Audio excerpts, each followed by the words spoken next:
Ito ang bayad sa 7 taon mong paninilbihan, Flor. Isang pirasong papel ng diborsyo at kawalan ng pakialam sa anak nating naghihingalo. Habang nakaluhod si Flor sa gitna ng ngarangyang mansyon, tinalikuran siya ng asawang si Alejandro kasama ang kabit nitong si Clara. Ang pag-ibig ay naging abo at ang pagsasakripisyo ay nauwi sa pagtataksil. Ngunit sa likod ng bawat luha, may nakatagong lihim na yayanig sa buong mundo ng mga De Vega. Sino nga ba ang tunay na may-ari ng lahat ng ito? Isang ina, isang biktima, at isang muling pagbangon. Abangan ang kwento ng pag-ibig, poot, at banal na katarungan. It's time to sign the papers, Flor. Tapusin na natin ang pagkukunwaring ito dahil sawang-sawa na ako sa pagmumukha mo. Ang boses ni Alejandro ay parang hapdi ng bakal na idiniin sa sariwang sugat. Malamig, walang emosyon, at puno ng pagkamuhing hindi maunawaan ni Flor. Sa harap niya, isang makapal na folder ang inilapag sa lamesa. Tila isang hatol ng kamatayan na nakabalat kayo sa puting papel. Sa mga sandaling iyon, hawak ni Flor ang isang mangkok ng mainit na sabaw ng manok. Galing siya sa kusina, buong ingat na nagluto kahit nanginginig ang kanyang mga tuhod sa pagod. Dahil alam niyang paborito ito ng kanyang asawa matapos ang mahabang araw sa opisina. Ang usok ng sabaw, na simbolo sana ng kanyang pag-aalaga, ay tila naging lason na humahagip sa kanyang lalamunan. Nalaglag ang mangkok sa sahig. Kumalat ang mainit na likido sa paanan ni Flor, ngunit hindi niya naramdaman ang pagkapaso ng balat. Ang tanging nararamdaman niya ay ang unti-unting pagguho ng kanyang mundo. Nakatayo sa likuran ni Alejandro ang kanyang biyenan, si Doña Matilda. Ang matanda ay nakataas ang kilay. Ang kanyang mga mata ay nagniningning sa tuwa habang pinapanood ang bawat patak ng luha na nagsisimulang mamuo sa mga mata ni Flor. Huwag kang umarte na parang biktima rito, Flor de Lisa. Wika ng matanda habang dahan-dahang humihifit ng kanyang mamahaling sigarilyo. 9 na taon kaming pinatira sa mansyong ito. Pinakain, binihisan, at binigyan ng bubong. Utang mo sa amin ang bawat hininga mo, pero tingnan mo ang sarili mo. Isang hamak na katulong na walang ibang alam gawin, kundi ang magmuhang kawawa. Alejandro, bakit? Ang tinig ni Flor ay halos pabulong. Isang gumaralgal na pagsamo na nagmula sa kaibuturan ng kanyang pagkatao. Naging tapat ako sa'yo. Lahat ng pagtitiis, lahat ng sakit, tinanggap ko dahil mahal kita. Dahil sa pamilya natin. Isang mapait na tawa ang kumawala sa mga labi ni Alejandro. Inayos niya ang kanyang mamahaling suit bago tumingin ng diretso sa mga mata ng asawa. Love? Flor, wake up. I only married you because of your father's last wish, and that was the biggest mistake of my life. Ngayon, may Clara na ako. She is sophisticated, intelligent, and rich. Hindi siya katulad mong amoy kusina at laging mugto ang mga mata. Eksaktong sa sandaling iyon, isang mahina, ngunit paulit-ulit na ubo ang narinig mula sa kabilang kwarto. Si Miggy.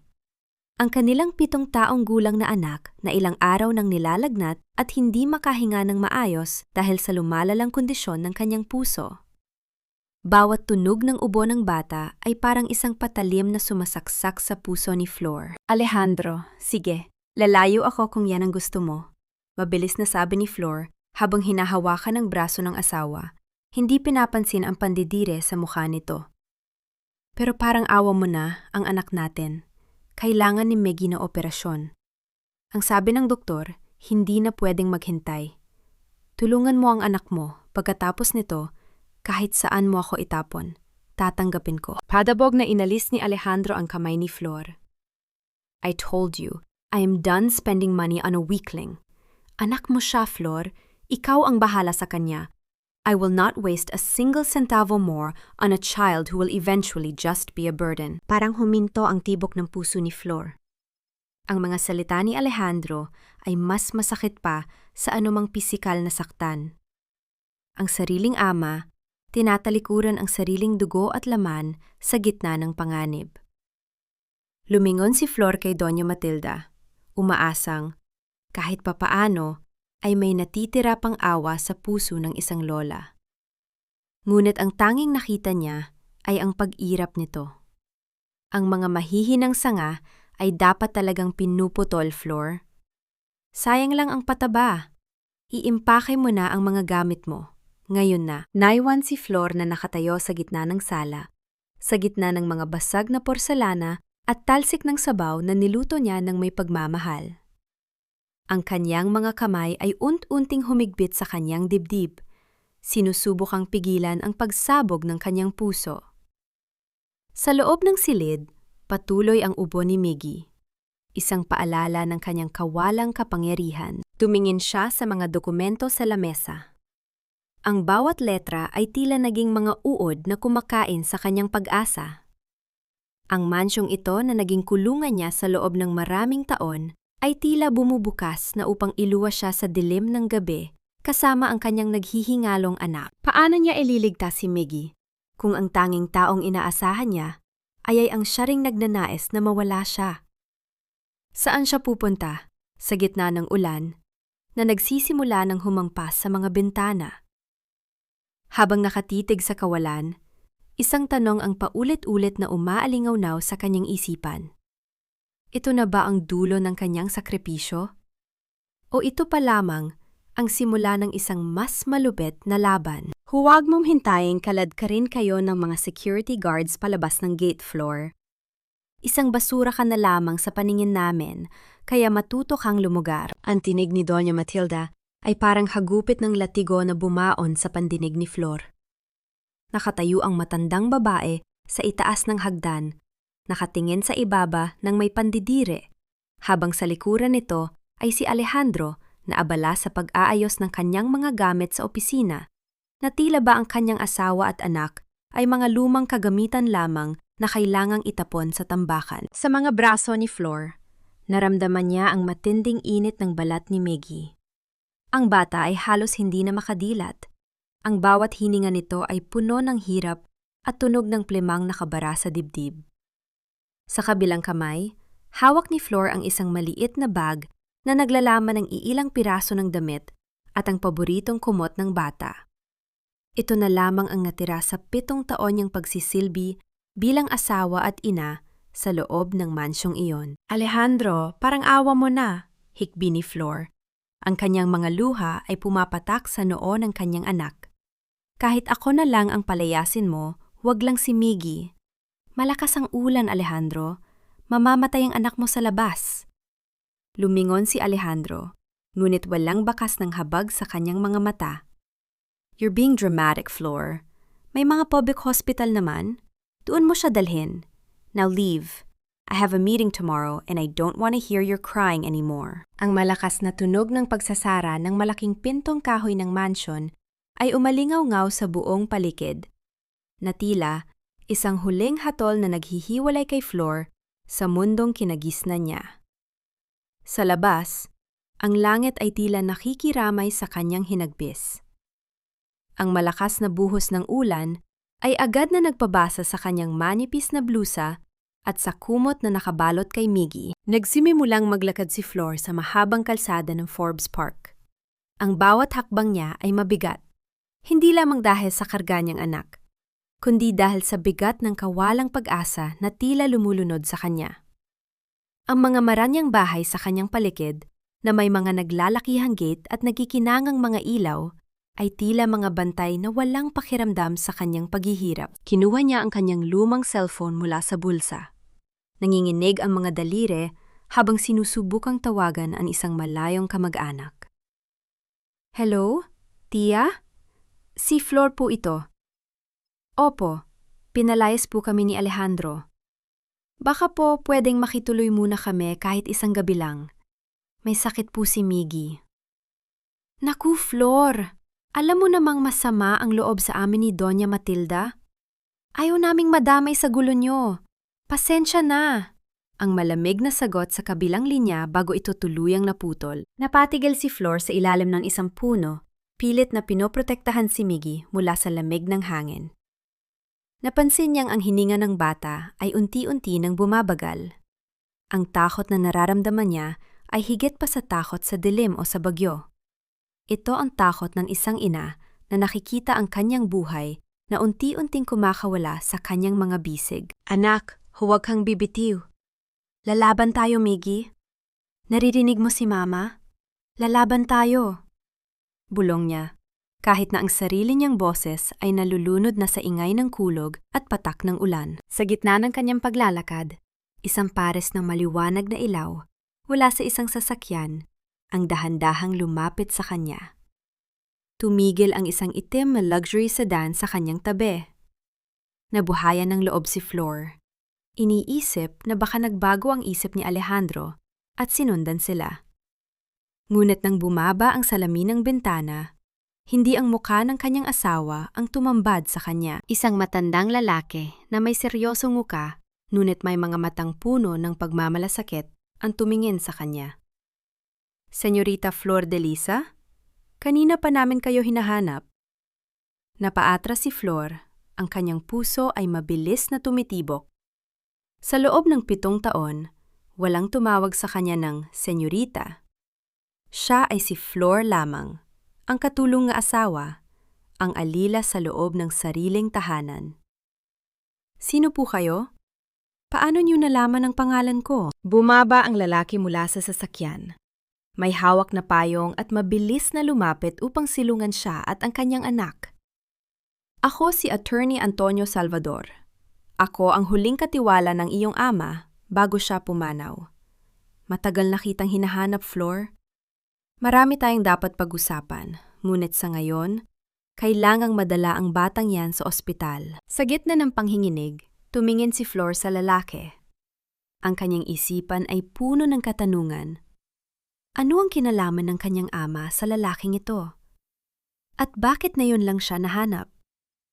Ngunit nang marinig niya ang mahinang ungol ng sakit mula kay Miggy, isinantabi niya ang lahat ng pagdududa. Isang estranghero ang nag-alok ng tulong sa panahong ang sarili niyang asawa ay nagnanais sa kanyang kamatayan. Sumakay si Flor sa loob ng sasakyan. Ang marangyan leather na upuan ay naging saksi sa kanyang pang-inginig at sa mga luhang hindi na mapigil ang pag-agos. Habang papalayo ang sasakyan mula sa mansyong naging kulungan niya, naramdaman ni Flor ang isang kakaibang pakiramdam. Ang bawat patak ng ulan sa bintana ay tila naghuhugas sa kanyang nakaraan, at sa bawat segundong lumilipas, ang pot na matagal na niyang ikinukubli ay nagsisimulang maging isang matigas na determinasyon. Tumingin siya sa labas, sa dilim ng gabi, at tahimik na nangako sa sarili. Hindi na siya babalik sa mansyong iyon bilang isang biktima. At sa oras na muli silang magkita ni Alejandro at Doña Matilda, hindi na luha ang kanyang iaalay, kundi ang katarungang matagal nang ninakaw sa kanya. Senyorita Flor, huwag kayong mag-alala. Malapit na tayo sa ospital. Kapit lang po kayo, at lalo na ang bata. Ang boses ni Attorney Antonio Salvador ay kalmado. Isang malaking kaibahan sa nakabibinging dagundong ng kulog sa labas. Sa loob ng sasakyan, ang tanging tunog na maririnig ay ang mahinang hininga ni Miggy at ang tibok ng puso ni Flor na tila isang tambol na nagmamadali. Nakatingin si Flor sa kanyang mga kamay, marumi, magaspang, at nanginginig. Sa loob ng 7 taon, ang mga kamay na ito ay walang ginawa, kundi maglinis, magluto, at magsilbi sa pamilyang itinuring siyang basura. Ngunit ngayon, sa unang pagkakataon, may isang taong tumitingin sa kanya ng may mataas na paggalang. Na makarating sila sa ospital, hindi na hinintay ni Flor na pagbuksan siya ng pinto. Agad siyang bumaba habang yakap ang anak. Ang malamig na hangin ay humahalo sa kanyang basang balat, ngunit hindi niya ito pinansin. Sa loob ng puting pasilyo ng emergency room, ang bawat hakbang niya ay puno ng takot. Ang amoy ng gamot at ang liwanag ng mga fluorescent light ay tila nagpapahiwatig ng katapusan o ng isang bagong simula. Iligtas niyo po ang anak ko, pagsamo ni Flor sa mga nurse habang inilalagay si Miggy sa isang stretcher. Gawin niyo po ang lahat, parang awan niyo na. Habang dinadala si Miggy sa loob, naiwan si Flor sa labas ng pintuan, mag-isa at tila nawawala. Ngunit nararamdaman niya ang isang presensya sa kanyang likuran. Inabutan siya ni Antonio ng isang tuyong tuwalya at isang baso ng tubig. Ang simpleng kilos na ito ay nagparamdam kay Flor ng isang bagay na matagal na niyang nakalimutan. Ang pakiramdam ng inaalagaan. "Uminom muna kayo, Flor," sabi ni Antonio habang dahan-dahang naupo sa tabi niya sa waiting area. Ligtas na si Miggy sa mga kamay ng mga eksperto. "Ako nang bahala sa lahat ng gastusin dito. Huwag yun na munang isipin ng pera." Tumingin si Flor sa kanya. Ang kanyang mga mata ay puno ng pagtataka. "Bakit niyo po ito ginagawa?" "Sabi niyo po, kilala niyo ang tatay ko. Pero patay na siya. Matagal na siyang wala." Ang sabi ni Alejandro, namatay si Papa na baon sa utang, at ang pamilya de Vega lang ang nadligtas sa amin. Isang mapait na ngiti ang sumilay sa mga labi ni Antonio. Kinuha niya ang isang itim na briefcase at naglabas ng isang lumang litrato. Doon, nakita ni Flor ang kanyang ama, si Don Teodoro, na nakatayo sa harap ng isang malaking gusali. Mukhang masaya at puno ng danggal. "Sinungaling si Alejandro, Flor," seryosong saad ni Antonio. "Ang ama mo ay hindi namatay na mahirap. Siya ang nagtatag ng De Vega Enterprises, kasama ang ama ni Alejandro bilang minor partner lamang. Ang katotohanan ay ninakaw nila ang lahat mula sa inyo. Ginamit nila ang pagkabigla mo sa kamatayan ng ama mo para manipulahin ang mga dokumento at gawing kang tila isang pulubi sa sarili mong kaharian." Parang may humintong kung ano sa loob ng dibdib ni Flor. Ang bawat salita ni Antonio ay parang isang susi na nagbubukas sa mga nakakadinang alaala. Naalala niya ang kanyang ama na laging nagsasabing, "Ang lahat ng ito ay para sa iyo, Flor de Lisa." Naalala niya ang mga dokumentong sa pilitang ipinapirma sa kanya ni Alejandro noong gabi ng libing, habang siya ay luhaan at walang malay sa paligid. "Ginamit nila ako?" bulong ni Flor.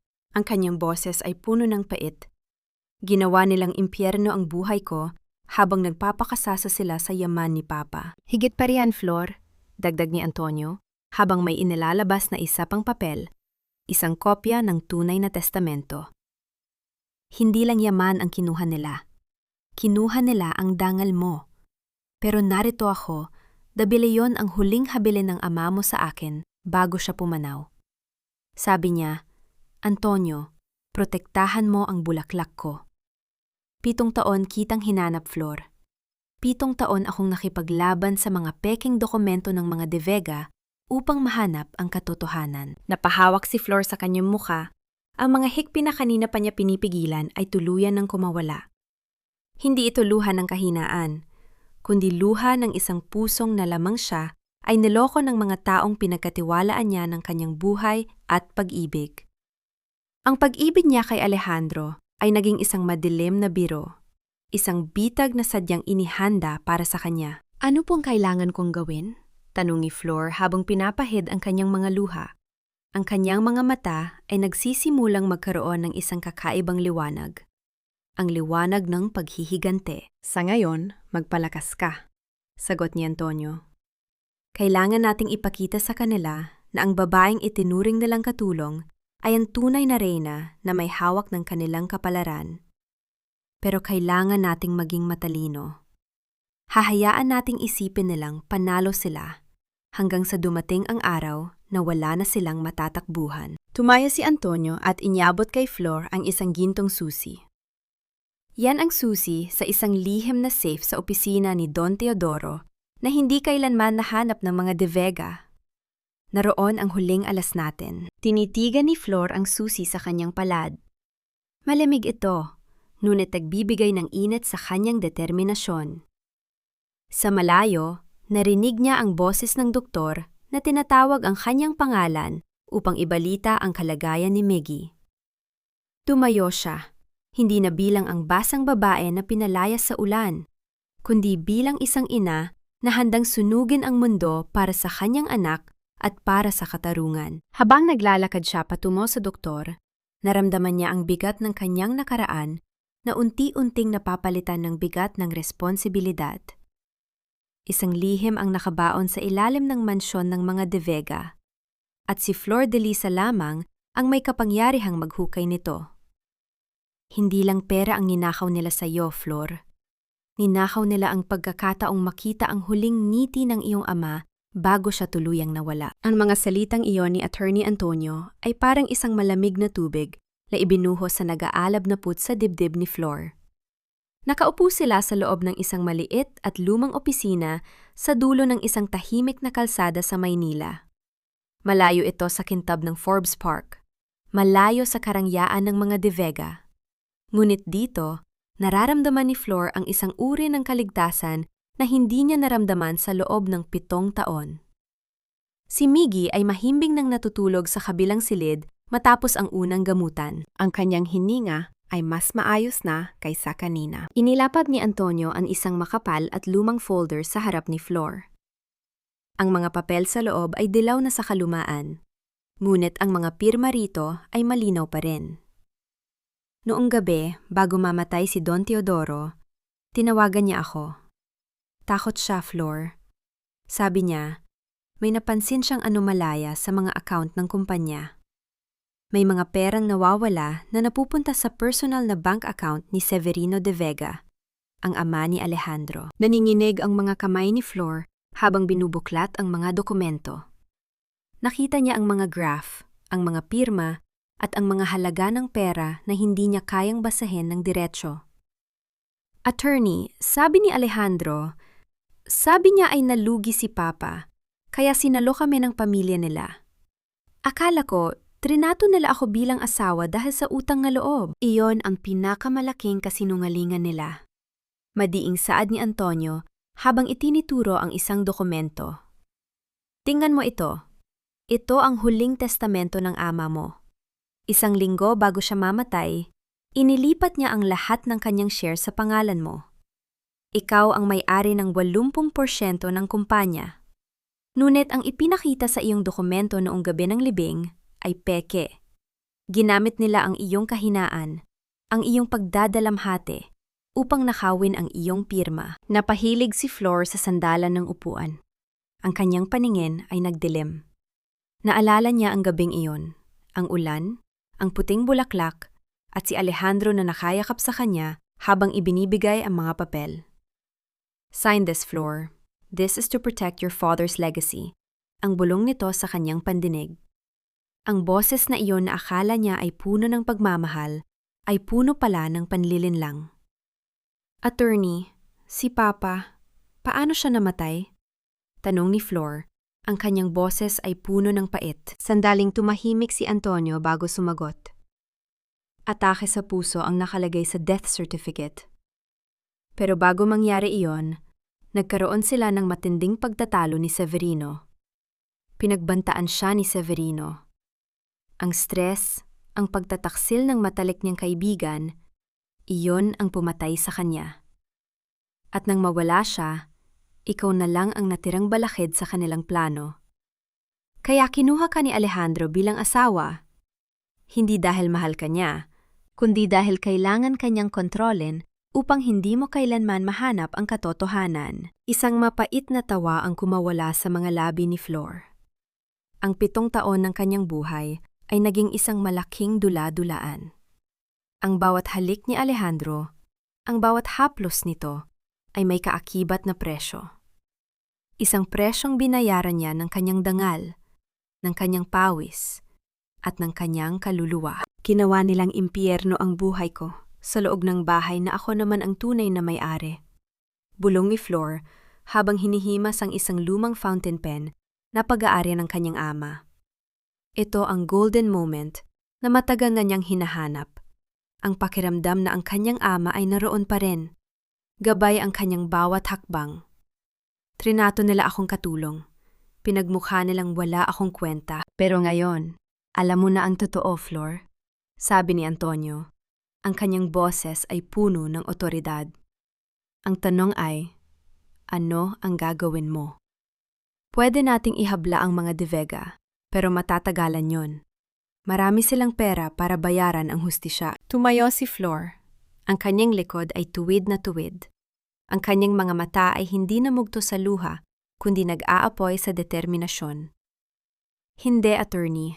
Hindi ko sila hahayaang makatakas sa pamamagitan lamang ng papel. Gusto kong makita ang kanilang pagbagsak. Gusto kong maramdaman nila ang pakiramdam ng mawala ng lahat sa harap ng maraming tao. Ano ang plano mo? Tanong ni Antonio, na tila nagugulat sa bilis ng pagbabago ng karakter ng babaeng nasa harap niya. Babalik ako sa mansyon, sagot ni Flor. Ang kanyang boses ay malamig at matigas. Pero hindi bilang asawa. Babalik ako bilang isang taong hihingi ng tawad. Bilang isang desperadong ina na handang maging katulong muli para sa gamot ng anak. Doon, sa loob ng kanilang sariling bakod, kukunin ko ang lahat ng ebidensyang kailangan natin. Hahanapin ko ang orihinal na testamento na alam kong nakatago pa rin sa loob ng opisina ni Severino. Panganibang pinapasok mo, Flor? Babala ni Antonio. Kapag nalaman nilang alam mo na ang totoo, hindi sila magdadalawang isip na saktan ka. Sanay na ako sa sakit, attorney. Sabi ni Flor, habang tinititigan ang kanyang refleksyon sa madilim na bintana.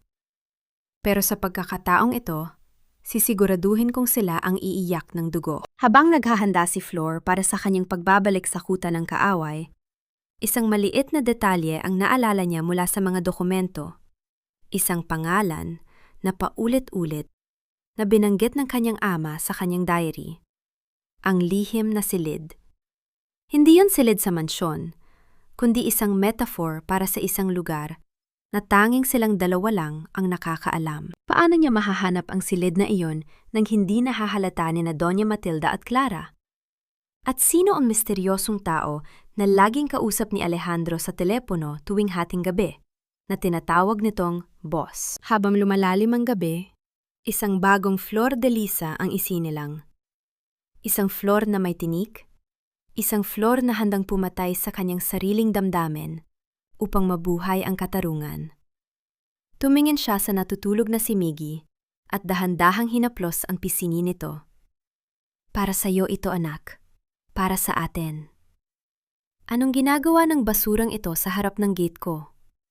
Hindi ba't pinalayas na kita kagabi? Ang boses ni Alejandro na nagmumula sa intercom ng malaking trangkahan ay puno ng pandidiri. Nakatayo si Flor sa ilalim ng matirit na sikat ng araw. Malayo sa ulan kagabi, ngunit ang pakiramdam ng ginaw sa kanyang puso ay hindi pa rin nawawala. Hawak niya ang strap ng kanyang lumang bag. Ang kanyang mga mata ay nakayuko, pilit na itinatago ang nag-aalab na apoy ng katotohanang natuklasan niya mula kay Attorney Antonio. Alejandro, parang awa mo na. Ang pabulong na pagsamo ni Flor, sadyang ginagawang gumaralgal ang boses upang magmukhang desperada. Wala kaming matuluyan ni Miggy. Ang ospital, kailangan ko ng pambayad. Handa akong magtrabaho rito. Kahit katulong, kahit labandera, basta hayaan mo lang akong kumita para sa anak mo. Isang matagal na katahimikan ang namayani, bago dahan-dahang bumukas ang maliit na pinto sa gilid ng malaking gate. Ang tunog ng pag-ikot ng mga bakal ay tila hudyat ng muling pagpasok ni Flor sa impyernong 7 taon niyang tinalikuran. Pagpasok niya, bumungad sa kanya ang marangyang garden na dating ang inaalagaan. Ngunit ngayon, ay tila may mga tinik na nagnanais na sugatan siya. Sa pintuan ng mansyon, nakatayo si Clara, ang bagong reyna ng tahanan, na nakasuot ng isang mamahaling silk robe. May hawak itong baso ng juice at nakanghiting aso habang pinapanood ang paglapit ni Flor. Look at you, Flor. From the legal wife to the illegal beggar. Nakakaawa ka naman. Pero sige, kailangan namin ng bagong tagalinis ng banyo dahil masyadong mabagal ang huling kinuha ni Doña Matilda. Hindi kumibo si Flor. Nanatili siyang nakayuko habang ang kanyang mga kuko ay bumaon sa palad ng kanyang mga kamay. Sa bawat hakbang niya sa loob ng mansyon, naalala niya ang mga dokumentong ipinakita ni Antonio. Bawat tiles na tinatapakan niya, bawat chandelier na nagbibigay ng liwanag, lahat ng ito ay kanya. Ang mga De Vega ay mga magnanakaw na nagpapakasasa sa pinaghirapan ng kanyang ama. Dito ka matutulog sa quarters ng mga katulong. Utos ni Doña Matilda na biglang sumulpot mula sa dining room. At huwag mong isiping asawa ka pa rin ni Alejandro. Dito, ikaw ay si Flor lamang ang katulong. Isang pagkakamali, isang maling tingin, at itatapon kita pabalik sa kalsada. Maliwanag? Opo, Ma'am Matilda, sagot ni Flor. Ang pagtawag ni Rito ng ma'am sa halip na mama ay parang lason sa kanyang dila. Ngunit kailangan niyang lunukin ang lahat. Nagsimula ang araw ni Flor sa pinakamahihirap na gawain. Pinaglaba siya ng mga dambuhalang kurtina, pinaglinis ng mga bintana, at pinagmop ng sahig sa buong mansyon. Sa bawat oras na nakikita niya sina Alejandro at Clara na naglalambingan sa sofa, nararamdaman ni Flor ang isang matinding hapdi. Hindi dahil sa selos, kundi dahil sa kawalang hiyaan ng lalaking minahal niya. Sa gitna ng kanyang paglilinis sa ilalim ng hagdan, isang golden moment ang nagpatigil sa kanya. Nakita niya ang isang maliit na marka ng lapis sa pader. Ang sukat ng taas ni Miggy noong huling kaarawan nito. Hinaplos niya ang markang yon at sa isang sandali, ang kanyang maskara ng pagpapakumbaba ay muntik ng malaglag dahil sa pangungulila sa anak na nasa pangangalaga ni Antonio. Anong ginagawa mo riyan? Nagpapahinga ka na naman? Buliw ni Clara habang sinasadyang itapon ang isang baso ng gatas sa sahig na katatapos lang linisin ni Flor. Linisin mo yan, na yun din. Lumuhod si Flor upang punasan ang gatas. Habang nakaluhod, nakita niya ang mga paa ni Alejandro na lumapit sa kanya. Tiningnan siya ng lalaki ng may halong pait at pangungutya. If you only listen to me before, Flor, hindi ka sana naghihirap ng ganito. But you chose to be difficult. Hindi tumingin si Flor. Pinagpatuloy niya ang pagpahid sa sahig. Ngunit sa loob-loob niya, bumubulong siya. Magpakasaya ka muna, Alejandro. Dahil ang bawat dumi na ipinapalinis mo sa akin na yon, ay ibabalik ko sa iyo ng sandaang ulit. Nang sumapit ang hating gabi, nang ang buong mansyon ay balot na ng katahimikan, dahan-dahang lumabas si Flor sa kanyang maliit na kwarto. Hawak niya ang gintong susi na ibinigay ni Antonio. Maingat siyang naglakad patungo sa opisina ni Severino de Vega, ang ama ni Alejandro na pumanaw na rin.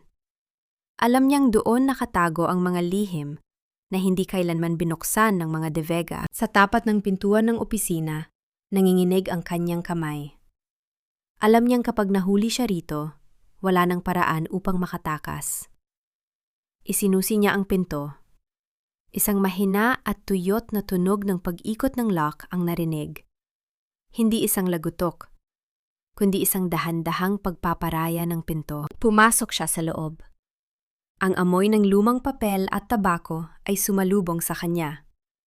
Mabilis ning ginalugad ang mga drawer, hinahanap ang lihim na silid o anumang dokumento magpapatunay sa kanyang pagmamayari. Ngunit sa gitna ng kanyang paghahanap, biglang bumukas ang ilaw sa pasilyo.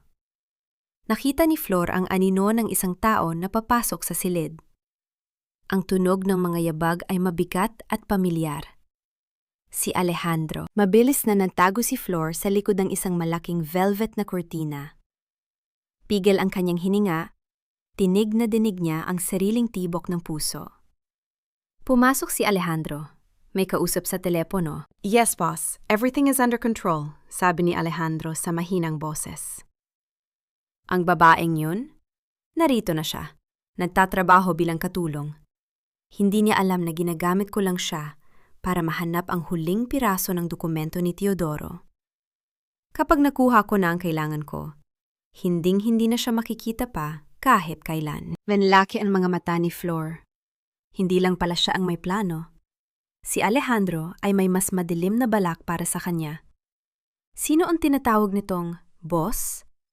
At anong huling dokumento ang hinahanap nito? Ipakita mo sa ating mga panauhin ang galing mo sa pagsisilbi, Flor.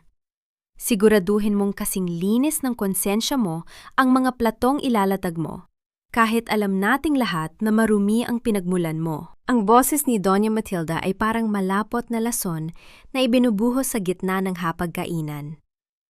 Nakasuot si Flor ng uniporme ng katulong, isang simpleng puti at asul na damit na tila sumasakal sa kanyang pagkatao. Sa harap niya ay nakaupo ang mga maimpluwensyang investors ng De Vega Enterprises. Mga taong dati ay yumuyukod sa kanyang ama, ngunit ngayon ay hindi man lang siya makilala sa ilalim ng kanyang maskara ng kahirapan. Maingat na inilapag ni Flor ang mamahaling porselana. Bawat pinggan ay may bigat ng kanyang alaala. Dito sa silid na ito, dati siyang nakaupo sa dulo ng lamesa bilang prinsesa ni Don Teodoro. Ngayon, siyang aninong gumagalaw sa gilid. Tinitiyak na laging puno ang baso ng mga taong nagnakaw ng kanyang buhay. Alejandro, napakaganda talaga ng iyong mansyon. Wika ng isang matandang investor habang humihigop ng wine. At ang iyong magandang kasintahan na si Clara, tunay na isang hiyas. Hindi tulad ng balita noon na ang napangasawa mo ay isang babaeng walang alam sa negosyo. Isang mapait na ngiti ang sumilay kay Alejandro. Hinawakan niya ang kamay ni Clara sa ibabaw ng lamesa, sa mismong pwesto kung saan dati ay nakalagay ang kamay ni Flor. Sadyang may mga bagay sa buhay na kailangang palitan para umunlad, Mr. Sai. Ang mahalaga ay ang kinabukasan ng kumpanya, lalo na sa darating na gala night sa susunod na linggo. Napatigil ang kamay ni Flor sa pagbuhos ng alak. Gala night. Ito ang gabi na binanggit ni Alejandro sa teleponyo. Flor, ano ba? Nakatulala ka na naman? Bulyo ni Clara nang mapansin ang pag-aatubili ng babae. Tignan mo, natapon ng wine sa tablecloth.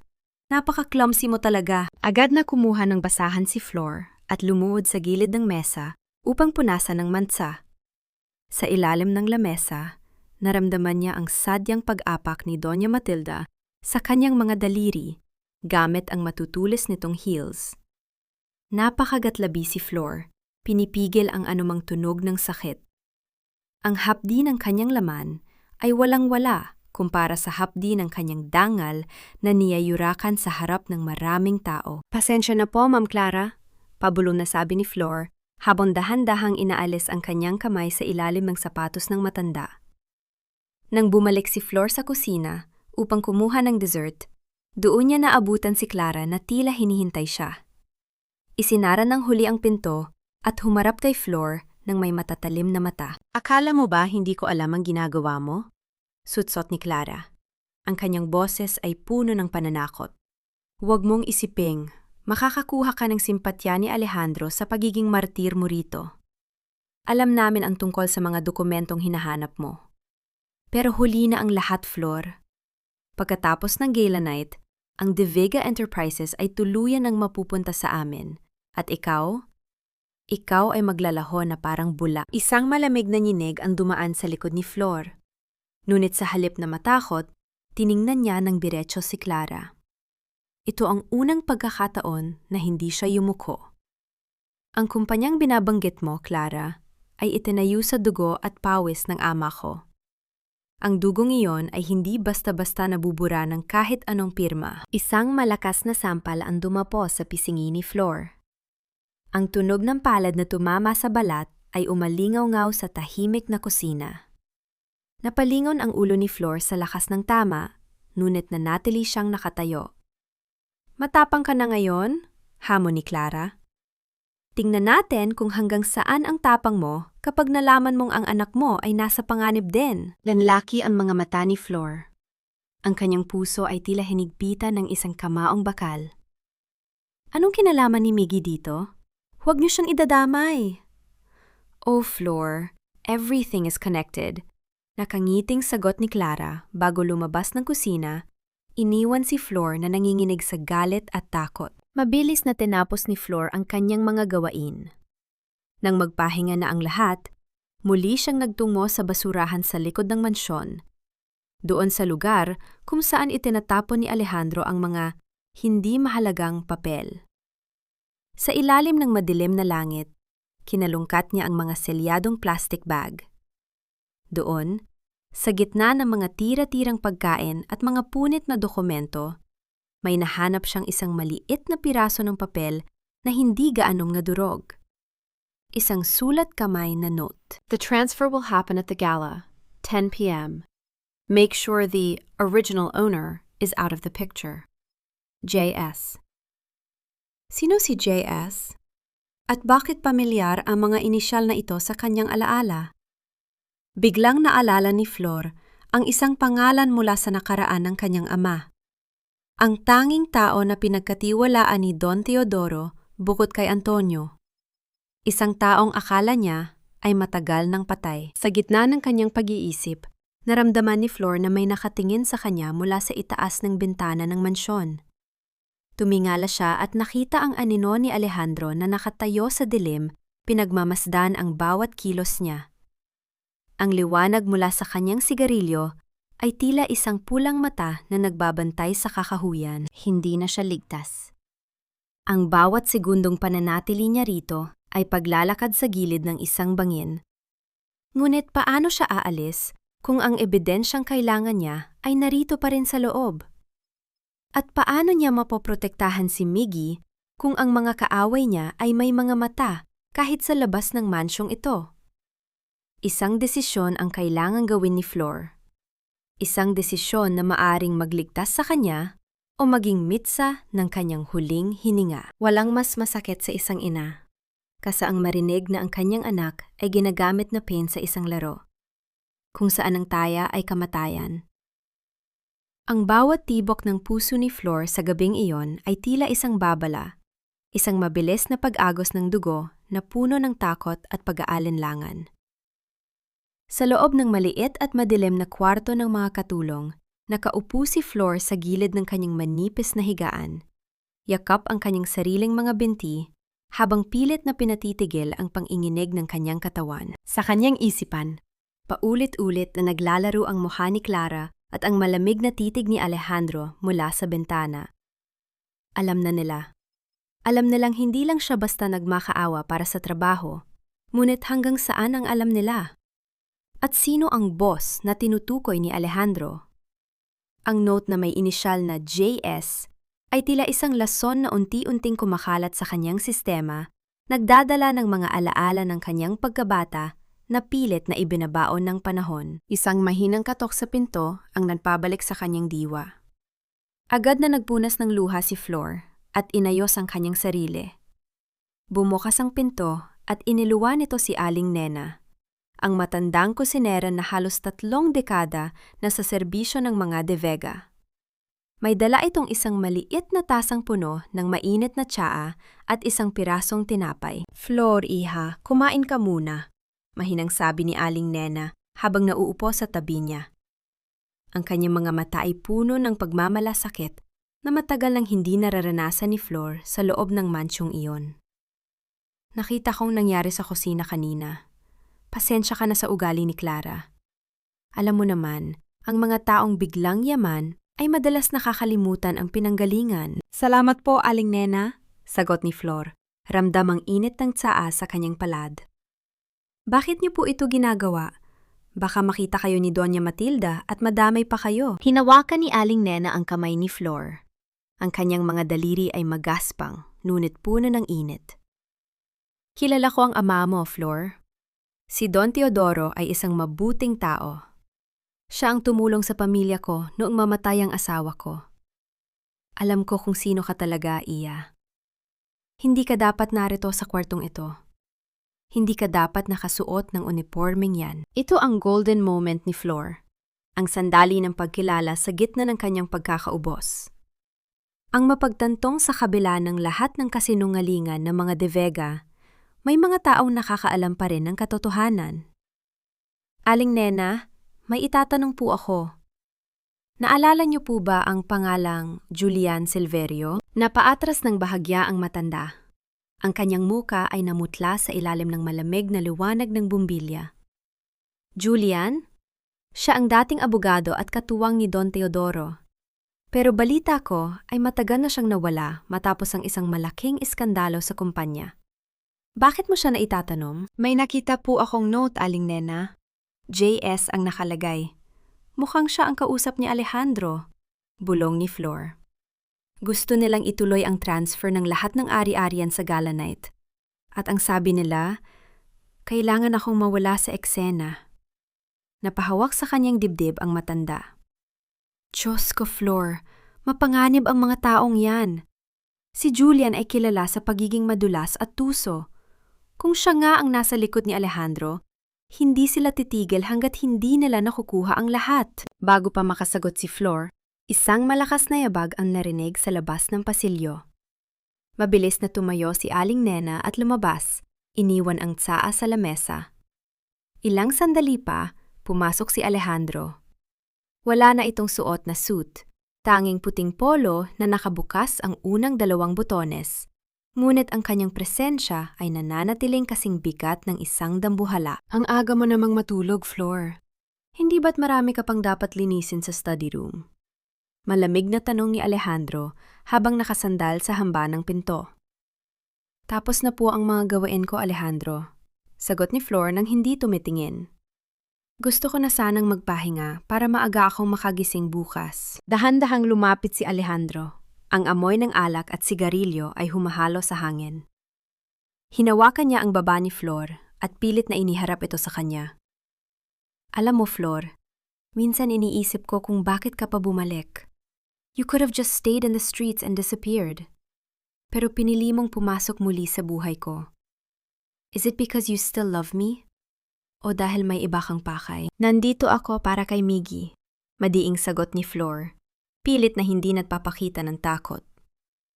Ang anak mo ay kailangan ng gamot, Alejandro. Iyon lang ang mahalaga sa akin. Don't lie to me, singgal ni Alejandro. Ang kanyang boses ay tila isang dagundong na yumanig sa maliliit na gamit sa silid. I saw you in the trash bin earlier. Ano ang hinahanap mo? Ang mga dokumento ni Teodoro? Listen to me carefully, Flor. Whatever you think you know, it doesn't matter. Ang gala night ay gabi ng tagumpay ko. At wala ka o ang abogado mong si Antonio ang makakapigil sa akin. Binitiwan niya ng marahas ang mukha ni Flor. Bukas, magsisimula ang preparasyon para sa gala. Gusto ni Mama na ikaw ang personal na magsilbi sa amin ni Clara. I want you to see exactly what you lost. I want you to feel the weight of your choices. Nang lumabas si Alejandro, naiwan si Flor na nanginghinig ang buong katawan. Ngunit sa gitna ng kanyang galit, isang bagay ang naging malinaw. Ang study room. Doon siya pinapapunta ni Alejandro. Maaaring doon nakatago ang huling piraso ng katotohanan na kailangan niya. Kung si Julian Silverio nga ang nasa likod nito, kailangang malaman ni Flor kung nasaan ang orihinal na kontrata na nagpapatunay na ang shares ng kumpanya ay hindi kailanman nailipat ng legal. Kinuha ni Flor ang kanyang cellphone na itinago niya sa ilalim ng unan. Mabilis siyang nag-type ng mensahe para kay Antonio. JS is Julian Silverio. Galanite is the target. Keep Miggy safe. I will get the papers tonight. Ngunit bago niya maipadala ang mensahe, biglang namatay ang lahat ng ilaw sa mansyon.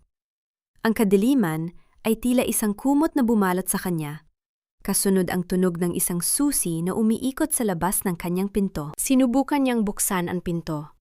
Ngunit nakalock na ito mula sa labas. Siya ay nakakulong. Sa labas, narinig niya ang mahinang boses ni Doña Matilda na tila may kinakausap sa telepono. Yes, Julian, she's locked in. She won't be able to interfere anymore. Prepare the papers for the transfer. After the gala, we can dispose of her for good. Nanlamig ang buong pagkatao ni Flor. Ang kuta na akala niya ay mapagtataguan niya ng kanyang mga plano ay naging isang selyadong bitag. Paano siya makakalabas? At paano niya babalaan si Antonio na ang panganib ay mas malapit na kaysa sa iniisip nila? Ang bawat pagpihit ng bakal sa labas ng aking pinto ay parang tunog ng isang baril na ikinasa sa aking sentido. Sa gitna ng madilim na silid na yon, kung saan ang tanging liwanag ay ang manipis na sinag ng buwan na tumatago sa bintana, naramdaman ni Flor ang lamig ng sahig na tila humihigop sa kanyang natitirang lakas. Nakakulong siya. Sa loob ng sarili niyang pamamahay, ginawa siyang bilanggo ng mga taong nagnakaw ng kanyang kahapon. At ngayon, ay nagnanais na kitlin ang kanyang bukas. Sinubukan niyang itulak ang pinto gamit ang buong bigat ng kanyang balikat. Ngunit ang matigas na kahoy ay hindi man lang naitinag. Ang bawat kalabog ng kanyang katawan sa pinto ay sinasagot lamang ng nakabibinging katahimikan ng pasilyo. Ang kanyang hininga ay naging mabilis at mababaw. Ang bawat singhap ay puno ng alikabok at amoy ng lumang kahoy. Sa sandaling iyon, ang kanyang pagiging matatag ay tila unt-unting naglalaho, napapapalitan ng isang malapot na takot na baka hindi na niya masilayan ang kanyang anak. Diyos ko, huwag po muna ngayon. Bulong ni Flor habang dahan-dahang napaupo sa gilid ng higaan. Kailangan ako ni Miggy. Hindi pwedeng dito lang ako matatapos. Kinuha niya muli ang kanyang cellphone. Umaasang may himala pang mangyayari. Ngunit ang screen ay nanatiling madilim. Walang signal. Sinadya nilang putulin ang anumang komunikasyon niya sa labas. Sa gitna ng kanyang kawalang pag-asa, naalala ni Flor ang sinabi ng kanyang ama noong siya ay bata pa. Flor de Lisa, sa bawat pader na itatayo ng iyong mga kaaway, laging may isang butas na sadyang iniwan ang tadhana para sa iyo. Mabilis na gumapang si Flor patungo sa ilalim ng kanyang higaan. Hindi ito ang unang pagkakataon na nakaramdam siya ng takot sa silid na ito. Noong bata pa siya, ito ang silid na ginagamit niya kapag naglalaro sila ng tagu-taguan ng kanyang ama. Hinanap ng kanyang mga daliri ang isang particular na bahagi ng sahig. Isang maluwag na floorboard na matagal na niyang nakalimutan. Nang maramdaman niya ang bahagyang pag-angat ng kahoy, ginalugad niya ang ilalim nito. Doon, sa gitna ng mga sapot at alikabok, nakakita siya ng isang maliit na kahon na nakabalot sa plastik. Sa loob nito ay may isang lumang flashlight at isang sulat na may pamilyar na sulat kamay. Ang sulat ng kanyang ama. Para sa aking mahal na bulaklak, panimula ng sulat. Kung binabasa mo ito, marahil ay nasa gitna ka na ng dilim. Tandaan mo, ang katotohanan ay hindi kailanman mabibilanggo. Sa ilalim ng study room, may isang daan na patungo sa labas ng mansyon. Gamitin mo ito, Flor. Iligtas mo ang iyong sarili. Isang golden moment ng pag-asa ang bumalot sa puso ni Flor.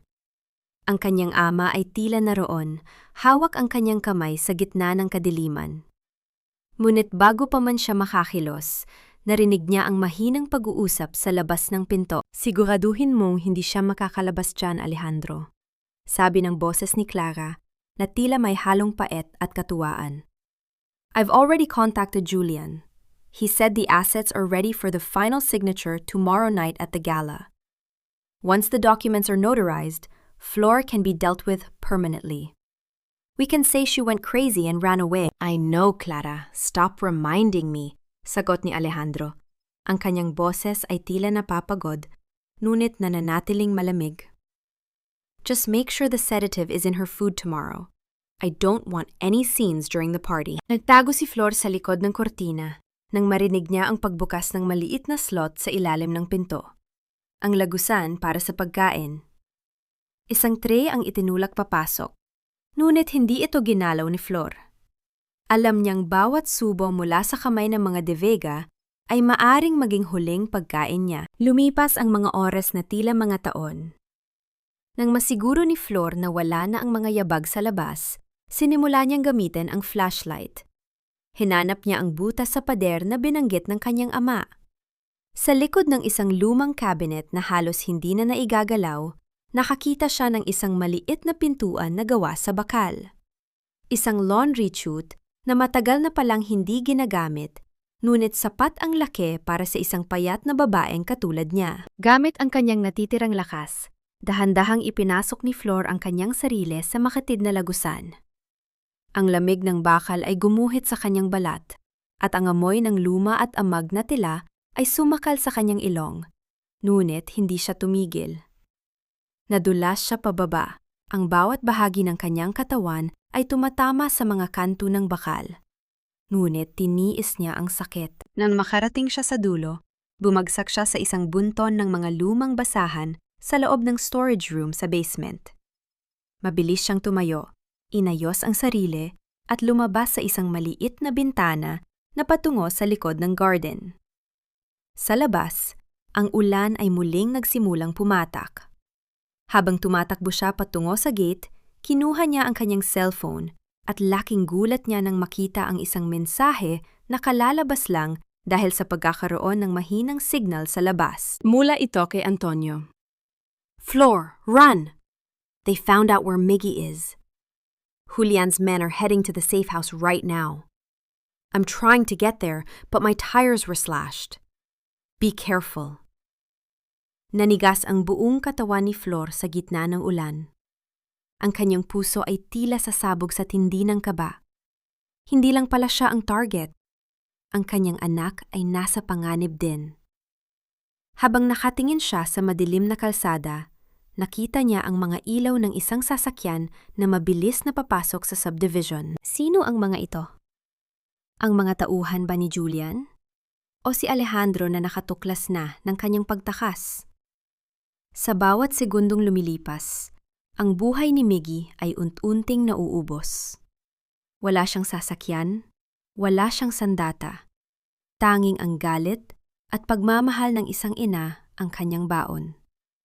Kailangan niyang makarating kay Miggy bago pa mahuli ang lahat. Ngunit sa kanyang paglingon, isang pamilyar na boses ang tumawag sa kanyang pangalan mula sa dilim ng mga puno. Flor! Dito! Bilis! Si Aling Nena. Hawak nito ang mga susi ng isang lumang delivery van ng mansyon. Ngunit bago pa man makalapit si Flor, isang malakas na busina ang umalinganggaw sa paligid at isang sasakyan ang humarang sa kanilang harapan. Akala mo ba talaga, Flor, na ganoon lang kadaling takasan ang mga De Vega? Masyado kang naging kampante sa ilalim ng ulan. Ang tinig na iyon ay hindi kay Alejandro. Ito ay mas matanda, mas malalim, at may dalang panganib na tila isang patalim na dahan-dahang humihiwa sa hangin. Mula sa loob ng sasakyang humarang sa kanila, bumaba ang isang lalaking may hawak na baston. Suot ang isang mamahaling itim na coat na tila hindi nababasa ng ulan. Si Julian Silverio. Ang aninong matagal nang nagtatago sa likod ng mga De Vega ay sa wakas ay nagpakita na. Napaurong si Flor. Ang kanyang mga kamay ay mahigpit na nakakapit sa braso ni Aling Nena. Ang bawat patak ng ulan sa kanyang mukha ay tila naging yelo sa tindi ng kaba. Sa harap niya ay ang taong pinakatiwalaan ng kanyang ama. Ang taong dapat ay nagprotekta sa kanya, ngunit ngayon ay ang siyang arhitekto ng kanyang pagdurusa. Julian, bulong ni Flor. Ang kanyang boses ay nanginginig sa gitna ng galit at takot. Nasaan ang anak ko? Anong ginawa niyo kay Miggy? Isang malamig at mapait na ngiti ang sumilay sa mga labi ni Julian. Ang bata? Huwag kang mag-alala, Flor. Maayos ang lagay niya sa piling ng mga tauhan ko. Pero ang kaligtasan niya ay nakadepende sa iyo. Isang simpleng pirma lang sa galanite at maibabalik ko siya sa iyo ng buo. Ngunit kung magpapatuloy ka sa katigasan ng ulo mo, baka hindi mo na siya mabuhat muli. Parang gumuho ang langit sa ibabaw ni Flor. Ang bawat salita ni Julian ay isang saksak sa kanyang puso. Ang kanyang anak, ang kanyang tanging dahilan sa paghinga, ay hawak ng isang demonyo. Ang pakiramdam ng pagkabigo bilang isang ina ay tila isang lason na kumakalat sa kanyang sistema, nagpapahina sa kanyang mga tuhod. Ngunit sa gitna ng kanyang pagluha, naramdaman niya ang mahigpit na pisil ni Aling Nena sa kanyang kamay. Huwag kang maniniwala sa kanya, Flor, mahinang bulong ng matanda. Ginagamit lang niya ang takot mo. Takbo! Ako na ang bahala rito. Bago pa makasagot si Flor, hinarang ni Aling Nena ang kanyang sarili sa pagitan ni Julian at ni Flor. Gamit ang lahat ng kanyang lakas, itinulak ng matanda si Flor patungo sa kakahuyan sa gilid ng subdivision. Tumakbo ka, Flor! Hanapin mo si Antonio! Iligtas mo si Miggy! Nena, huwag kang makialam dito! Buliw ni Julian. Ang kanyang boses ay puno ng pait. Hindi na lumingon si Flor. Tumakbo siya ng buong lakas. Suot ang kanyang mga paa na wala ng tsinelas tinatahak ang masukal at madilim na bahagi ng kagubatan upang makalabas sa main gate.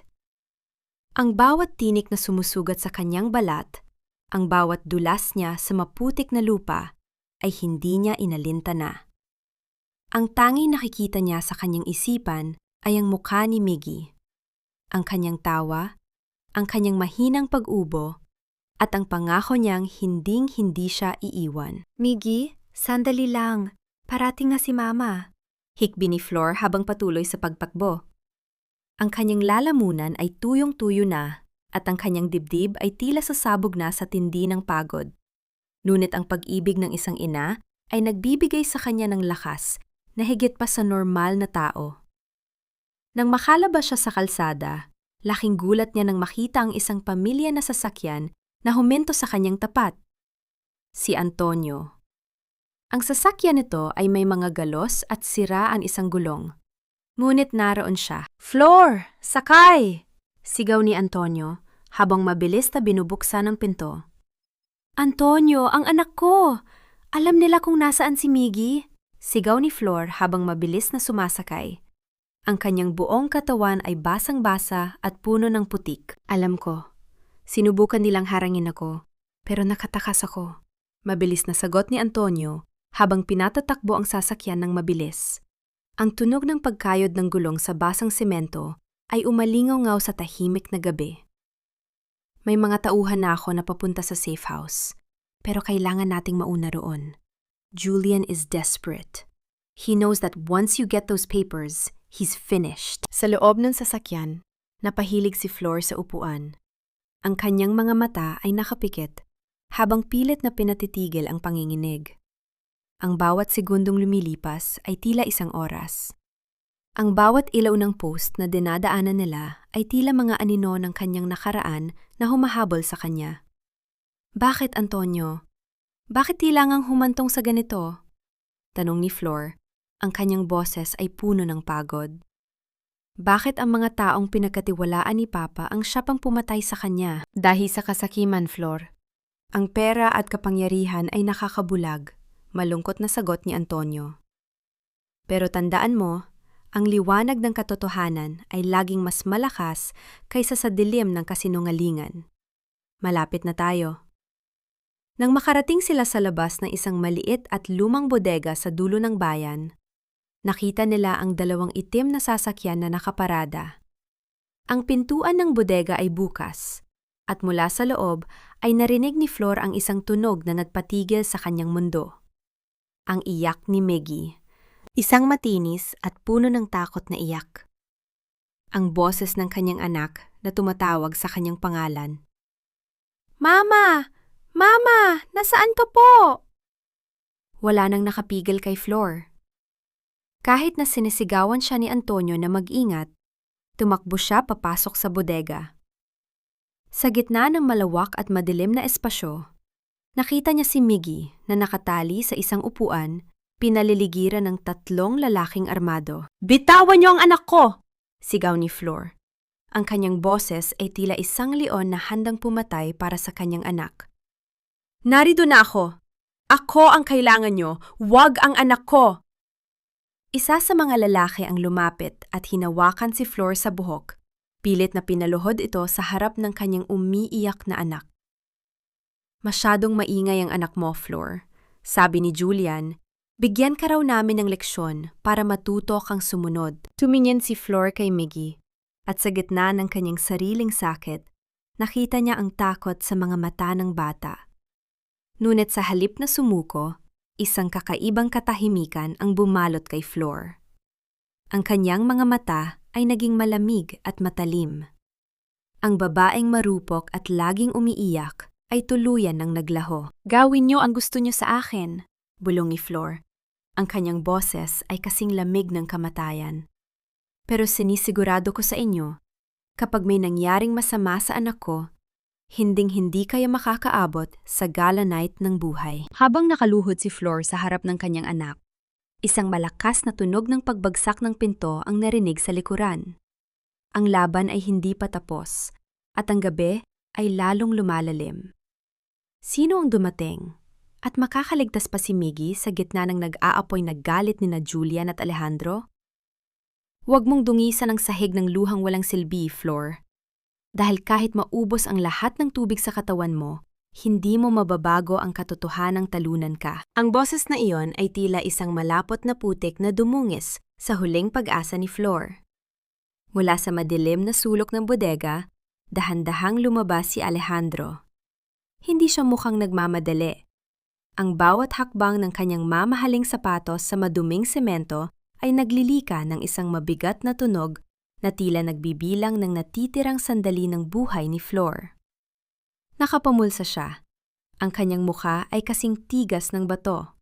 At walang bakas ng pag-aalala para sa anak nilang si Miggy na patuloy ang paghikbi sa gilid.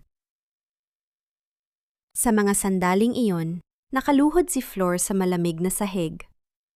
Ang kanyang mga palad ay nakadiin sa magaspang na semento, pilit na tinitiis ang hapdi ng mga sugat na nakuha niya sa pagtakas. Tumingin siya kay Alejandro, ang lalaking pinagakay niya ng kanyang pangarap, ang lalaking ipinagluluto niya gabi-gabi ng may pagmamahal habang tinitiis ang bawat mura nito.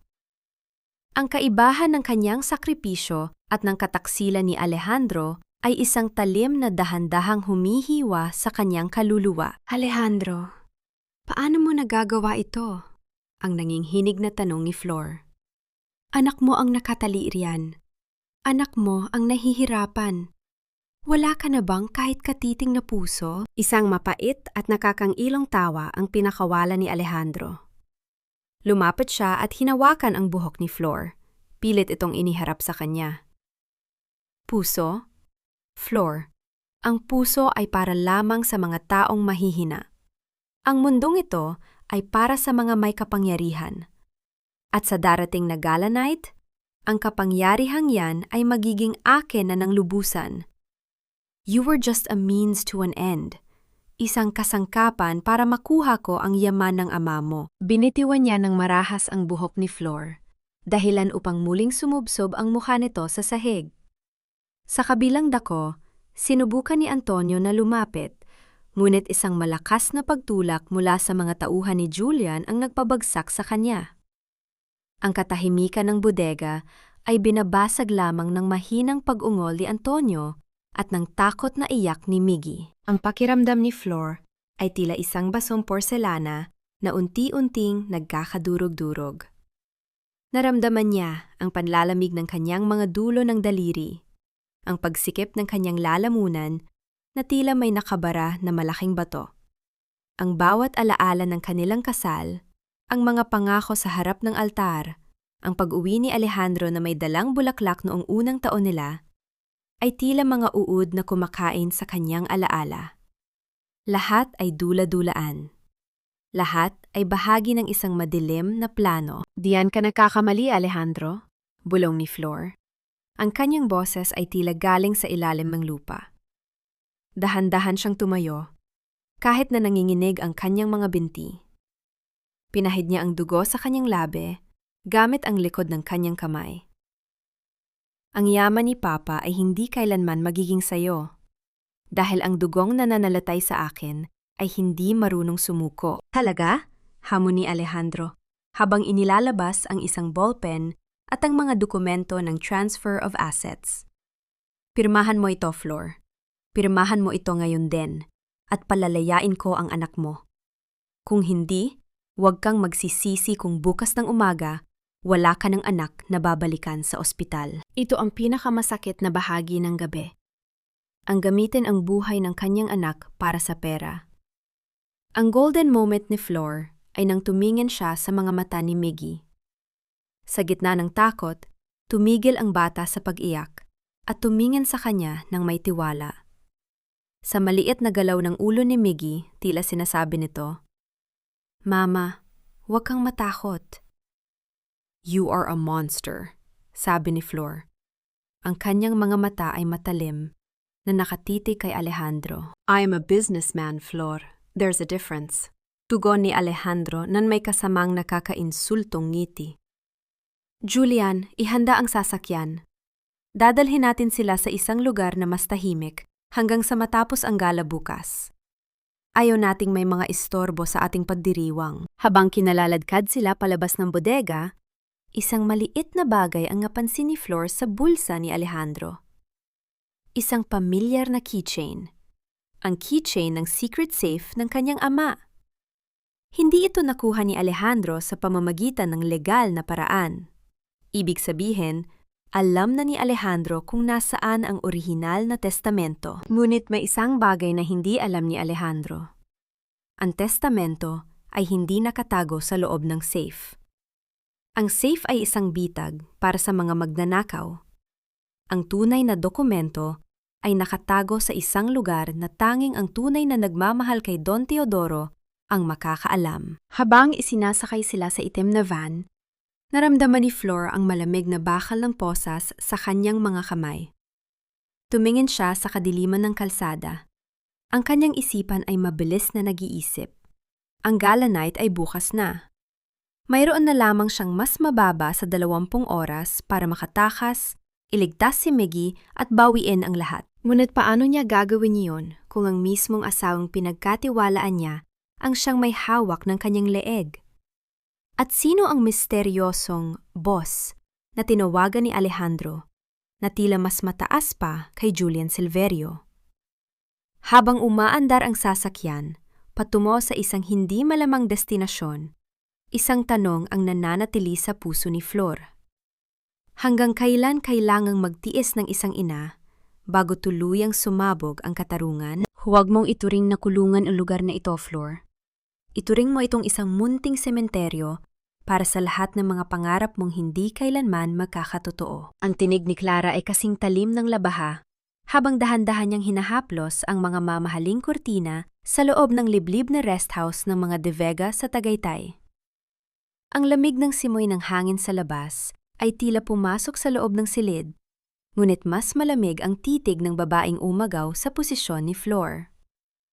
Habang si Flor ay nakaupo sa isang matigas na silya, ang kanyang mga kamay ay nananatiling nakatali. Tinitingnan niya ang kanyang anak na si Miggy, na mahimbing na natutulog sa isang maliit na kama sa sulok, dulot ng pampatulog na ipinainom sa kanya ng mga tauhan ni Alejandro. Ang pakiramdam ni Flor ay tila isang ibon na pinutulan ng mga pakpak at ikinulong sa isang hawla na yari sa ginto ngunit puno ng kalawang. Sa bawat paghinga niya, nararamdaman niya ang bigat ng kawalang katarungan. Ang bawat alaala ng kanyang ama, si Don Teodoro, ay tila isang multong bumubulong sa kanyang pandinig, nagpapaalala sa kanya na ang lahat ng karangyaan sa paligid niya ay bunga ng pagnanakaw at kataksilan. Bakit mo ito ginagawa, Clara? Ang mahinang tanong ni Flor. Ang kanyang boses ay tuyot at puno ng pagod. May pera ka na, may kapangyarihan ka na. Bakit kailangan mo pang saktan ng isang batang walang kinalaman sa ambisyon niyo? Isang nakakaasar na ngiti ang sumilay sa mga labi ni Clara. Lumapit siya kay Flor at hinawakan ang buhok nito. Pilit itong iniangat upang magtama ang kanilang mga mata. Dahil hanggat humihinga ka, Flor, nararamdaman ko ang anino mo sa likuran ko. Hanggat buhay ka, ikaw ang tunay na asawa sa mata ng batas. At sa negosyo, hindi pwedeng may loose ends. Ang gala night mamaya ay ang aking koronasyon. At ang isang reyna ay hindi pwedeng may kahati sa trono. Binitiwan niya ang buhok ni Flor ng may pandidiri bago kumuha ng isang mamahaling pabango at ispray ito sa paligid, na tila ba ang presensya ni Flor ay isang masamang amoy na kailangang burahin. Aalis na kami ni Alejandro. Maghahanda pa kami para sa gabi ng aming tagumpay. Diyan ka lang, Flor. Huwag kang mag-alala. Pakakainin naman kayo ng mga guards. Kung matatandaan nila, ang tunog ng mabibigat na yabag ni Clara na papalayo sa pasilyo ay sinundan ng malakas na pag-ikot ng susi sa labas ng pinto. Ang katahimikan ay muling bumalot sa silid, isang katahimikang kasing bigat ng isang libingan. Napatingin si Flor kay Miggy. Ang golden moment ng kanyang gabi ay nang makita niya ang maliit na kamay ng anak na gumalaw, tila naghahanap ng kalinga sa gitna ng panaginip. Miggy, anak, sandali na lang, bulong ni Flor habang pilit na kinakalikot ang tali sa kanyang mga kamay gamit ang isang matulis na bahagi ng silya. Ang bawat pagkiskis ng lubid sa kanyang balat ay nagiiwan ng mahahapding sugat, ngunit ang hapdi ng kanyang puso ay mas matinde pa. Ang kanyang isipan ay tila isang makinang mabilis na nag-iisip. Hindi siya pwedeng mabulok dito. Sa gitna ng kanyang pagpupumiglas, napansin niya ang isang lumang cabinet sa gilid ng silid. May isang maliit na ukit doon. Isang ukit ng isang maliit na bulaklak. Nanlaki ang mga mata ni Flor. Ang rest house na ito ay dating pag-aari ng kanyang ama bago ito nakuha ng mga De Vega. Noong bata pa siya, madalas silang mantago rito ni Don Teodoro. Ang lihim na silid, bulong niya sa sarili. Naalala niya ang sinabi ng kanyang ama. Ang bawat silid ni Papa ay may pintong hindi nakikita ng mata, kundi nararamdaman ng puso. Gamit ang kanyang mga paa, dahan-dahan niyang itinulak ang cabinet. Ang tunog ng kahoy na kumakaskas sa sahig ay tila isang malakas na hiyaw sa kanyang pandinig, ngunit kailangan niyang magmadali. Sa likod ng cabinet, nakita niya ang isang maliit na panel. Ang kanyang puso ay tumibok ng mabilis. Ito na ang kanyang huling pagkakataon. Ngunit bago pa man niya mabuksan ang panel, narinig niya ang pagbukas ng pinto. Isang anino ang tumambad sa liwanag ng buwan. Hindi ito si Clara at hindi rin ito ang gwardiya. Isang lalaking nakaitim na jacket ang nakatayo doon, may hawak na kutsilyo. Sino ka? Ang nanginginig na tanong ni Flor. Pilit na itinatago ang kanyang ginagawa sa likod. Utos ni Julian, Flor. Hindi na raw kailangang hintayin ang matapos ang gala, sabi ng lalaki sa malamig na tinig. Ang utos ay tapusin ang lahat dito. Lalong humigpit ang kapit ni Flor sa silya. Ang kamatayan ay nakatayo sa harap niya, tila isang madilim na anino na handang lumamon sa kanyang bukas.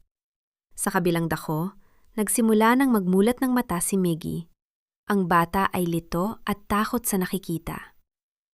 Mama?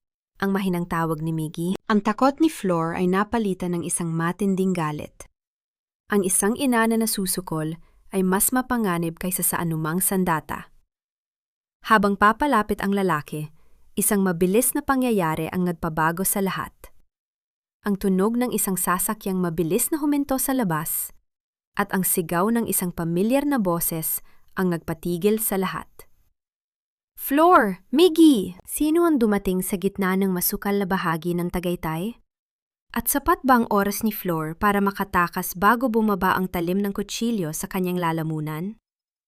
Ang gala night ay magsisimula na sa loob ng ilang oras, at ang tadhana ni Flor de Lisa ay nakabitin sa isang manipis na hibla ng pag-asa. Huwag mong hahawakan ng anak ko. Kung ayaw mong maging huling gabi mo na ito sa mundo, ang boses ni Flor ay hindi na nanginginig. Ito ay tuyot, malamig, at may dalang awtoridad na tila nagmumula sa kailaliman ng kanyang pagkatao. Habang ang lalaking nakaitim ay dahan-dahang lumalapit na may hawak na patalim, hinarang ni Flor ang kanyang sarili sa harap ni Miggy. Ang takot na kanina ay nagpaparalisa sa kanya ay tila nag-anyong isang matigas na balute. Ang bawat sugat sa kanyang kamay, mula sa pagkiskis ng lubid, ay hindi na nadudulot ng hapdi. Sa halip, ito ay nagpapaalala sa kanya ng bawat patak ng luha na ibinayad niya sa nakaraang 7 taon. Isang malakas na kalabog ang narinig mula sa pintuan ng rest house. Ang kahoy ay tila nayanig at ang selyo ng pintuan ay tuluyang bumigay. Pumasok si Attorney Antonio, kasunod ang 2 lalaking nakauniporme ng pulis. Ang liwanag ng kanilang mga flashlight ay tumama sa muka ng salarin, na naging dahilan upang mapikit ito sa silaw. Ibagsak mo ang armas mo! Sigaw ng isang pulis. Ang tunog ng bakal na tumama sa sahig nang bitawan ng lalaki ang kutsilyo ay tila isang musika sa pandinig ni Flor. Agad na tumakbo si Antonio patungo sa kanya at mabilis na kinalagan ang kanyang mga kamay. Flor, salamat sa Diyos at nakarating kami sa tamang oras, hingal na sabi ni Antonio. Si Aling Nena ang nagbigay sa amin ng direksyon bago siya dinala sa ospital. Ligtas na kayo. Mama! Hitbi ni Miggy habang mahigpit na yumayakap sa leeg ni Flor. Binuhat ni Flor ang kanyang anak. Naramdaman niya ang inat ng katawan nito at ang mabilis na tibok ng puso. Ito ang kanyang golden moment, ang yakap ng kanyang anak na buhay at ligtas. Ang tanging yaman na hindi kailanman mananakaw ng kahit sinong De Vega. Attorney, kailangan nating magmadali, sabi ni Flor habang pinapahid ang sariling mga luha. Ang gala night. Magsisimula na yon sa loob ng 2 oras. Doon gagawin ni Alejandro at Julian ang formal na paglilipat ng lahat ng shares ng kumpanya. Wala silang mapapirmahan, Flor. Madiing saad ni Antonio habang may inilalabas na isang itim na folder mula sa kanyang briefcase. Nahanap ko na ang huling piraso ng puzzle. Ngunit, kailangan nating pumunta roon. Kailangan nilang makita na ang babaeng itinuring nilang patay ay siyang tatapos sa kanilang kasamaan. Tumingin si Flor sa kanyang sarili sa salamin ng rest house. Ang kanyang buhok ay gulo-gulo. Ang kanyang muka ay may mga bakas ng putik at dugo. At ang kanyang damit ay punit-punit. Ngunit sa likod ng lahat ng iyon, nakita niya ang isang Flor de Lisa na hindi niya kilala noon. Isang babaeng may apoy sa mga mata. Attorney, hindi ako pwedeng pumunta roon ng ganito, sabi ni Flor. Ang kanyang boses ay puno ng determinasyon. Gusto kong makita nila ang reyna na pilit nilang ninais na maging alipin. Sa loob ng 1 oras, sa tulong ng mga koneksyon ni Antonio, nadala si Flor sa isang lihim na silid sa isang hotel malapit sa venue ng gala. Isang grupo ng mga stylist ang mabilis na nagtrabaho. Habang inaayusan siya, ang isipan ni Flor ay lumilipad sa mga mukha ni na Alejandro, Clara at Doña Matilda. Naalala niya ang bawat sampal, bawat pangungutya, at ang gabi kung kailan siya pinalayas sa gitna ng ulan. Ang bawat haplos ng makeup brush sa kanyang mukha ay tila pagbabaon sa kanyang kahinaan. Ang bawat pag-aayos ng kanyang buhok ay tila pagtatali ng kanyang paninindigan. Nang isuot niya ang isang eleganteng itim na gown, isang kulay ng pagdadalamhati, ngunit para sa kanya ay kulay ng kapangyarihan, muling tumingin si Flor sa salamin. Para sa'yo ito, Papa. Para sa'yo, Miggy. Bulong niya sa kanyang sarili. Flor, handa na ang sasakyan. Tawag ni Antonio mula sa pintuan. Ang lahat ng media ay naroon na. Si Alejandro ay nasa gitna na ng kanyang talumpate. Habang naglalakad si Flor palabas ng hotel, naramdaman niya ang bigat ng bawat hakbang. Ang gabi ay malamig, ngunit ang loob niya ay nag-aapoy. Habang papalapit ang sasakyan sa naglalakihang mga ilaw ng venue, nakita niya ang pulang carpet at ang mga reporter na naghihintay ng balita. Ngunit may isang bagay na nagpatigil sa kanyang paghinga. Isang pamilyar na itim na sasakyan ang nakaparada sa gilid ng entrance. Isang lalaking nakatalikod ang tila may binibigay na utos sa 2 tauhan. Julian Silverio. May hawak itong envelope na may selyo ng korte. Antonio, tignan mo, turo ni Flor. Gagawa sila ng hakbang bago pa tayo makapasok. Huwag kang mag-alala, Flor.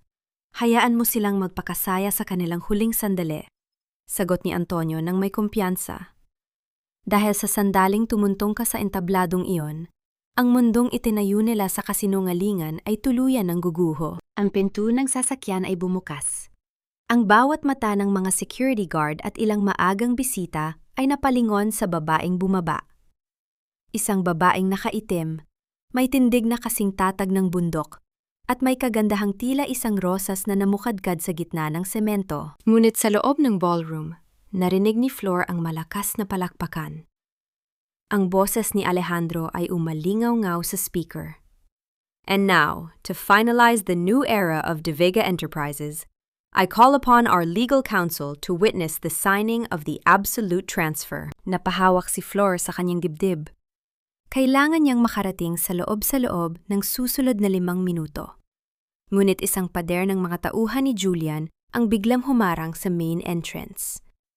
Ang tensyon ay tila isang kable na anumang oras ay mapuputol. Makaabot kaya si Flor sa entablado bago tuluyang mawala ang lahat? O ang gabi ng kanyang pagbabalik ay magiging gabi ng kanyang tuluyang paglaho? Umalis kayo sa daanan ko kung ayaw ninyong sa presyento ipaliwanag ang mga utos na tinanggap ninyo mula sa isang kriminal. Ang boses ni Attorney Antonio ay nangingibabaw sa ingay ng ulan at sa mabilis na pintig ng puso ni Flor. Sa harap ng pangunahing pintuan ng Grand Ballroom, ang tatlong lalaking tauhan ni Julian Silverio ay tila mga pader na walang pandinig. Ngunit sa likod ni Antonio, lumabas ang 2 pulis na kasama nila kanina. Ang mga tsapa nito ay nagningning sa ilalim ng mga spotlight ng hotel.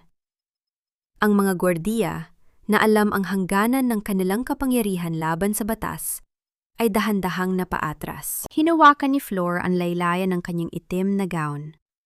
Sa bawat segundong lumilipas, nararamdaman niya ang tawag ng kanyang tadhana sa loob ng ballroom na iyon. Hindi na siya ang Flor na nanginginig sa takot sa ilalim ng ulan. Siya na ang bagyong parating. Sa loob ng ballroom, Ang hangin ay puno ng amoy ng mamahaling pabango at ang kinang ng mga dambuhalang chandelier. Nakatayo si Alejandro sa gitna ng entablado, hawak ang isang gintong pluma. Sa tabi niya, si Clara ay nakangiti ng buong ningning, suot ang isang puting gown na tila nagpapanggap na siya ay malinis at walang bahid. Si Doña Matilda naman ay nakaupo sa harapang lamesa. Ang kanyang muka ay puno ng kapalaluan, habang tinitingnan ang mga investors na handa nang magbigay ng kanilang mga pirma. This is a historic moment for De Vega Enterprises, anunsyo ni Alejandro sa mikropono. Ang kanyang boses ay puno ng kayabangan.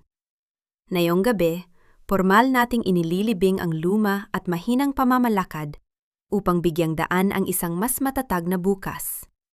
Julian, the documents please. Lumapit si Julian Silverio. Bit-bit ang folder na naglalaman ng huling piraso ng pagnanakaw. Ngunit bago pa man madampi ng pluma ni Alejandro ang papel, isang malakas na tunog ng pagbukas ng malalaking pinto ang umalingaw-angaw sa buong silid. Tumigil ang lahat. Ang tawanan at bulungan ay napalitan ng isang nakabibinging katahimikan. Lahat ng mata ay napalingon sa dulo ng pasilyo. Doon, nakatayo si Flor de Lisa. Ang bawat hakbang niya sa itim na carpet ay may dalang bigat na tila yumanig sa pundasyon ng gusali. Ang kanyang itim na gown ay humahampas sa kanyang mga paa at ang kanyang mga mata ay nakapako kay Alejandro. Ang mga investors na ang ilan ay nakakilala sa kanya bilang katulong na nagsilbi sa kanila noong nakaraang linggo ay napasinghap. Hindi matutuloy ang pirmahang iyan, Alejandro. Dahil ang mga kamay na may bahid ng dugo ay walang karapatang humawak sa legacy ng aking ama. Ang tinig ni Flor ay malinaw, matapang at puno ng otoridad. Umakyat siya sa entablado nang walang pag-aalinlangan. Ang bawat baitang ng hagdan ay tila isang tagumpay laban sa bawat sipa at sampal na natanggap niya noon. Flor?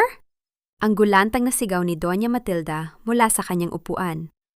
Anong kabaliwan ito? Paano ka nakapasok dito?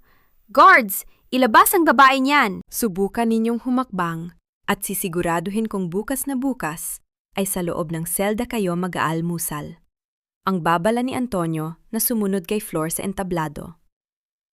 Namutla si Alejandro. Binatawan niya ang pluma. Ang kanyang mga mata ay nanlalaki sa gulat at takot. Flor, you're supposed to be dead, Alejandro? O baka naman nakakulong pa rin sa rest house ninyo sa Tagaytay? Putol ni Flor sa sasabihin nito.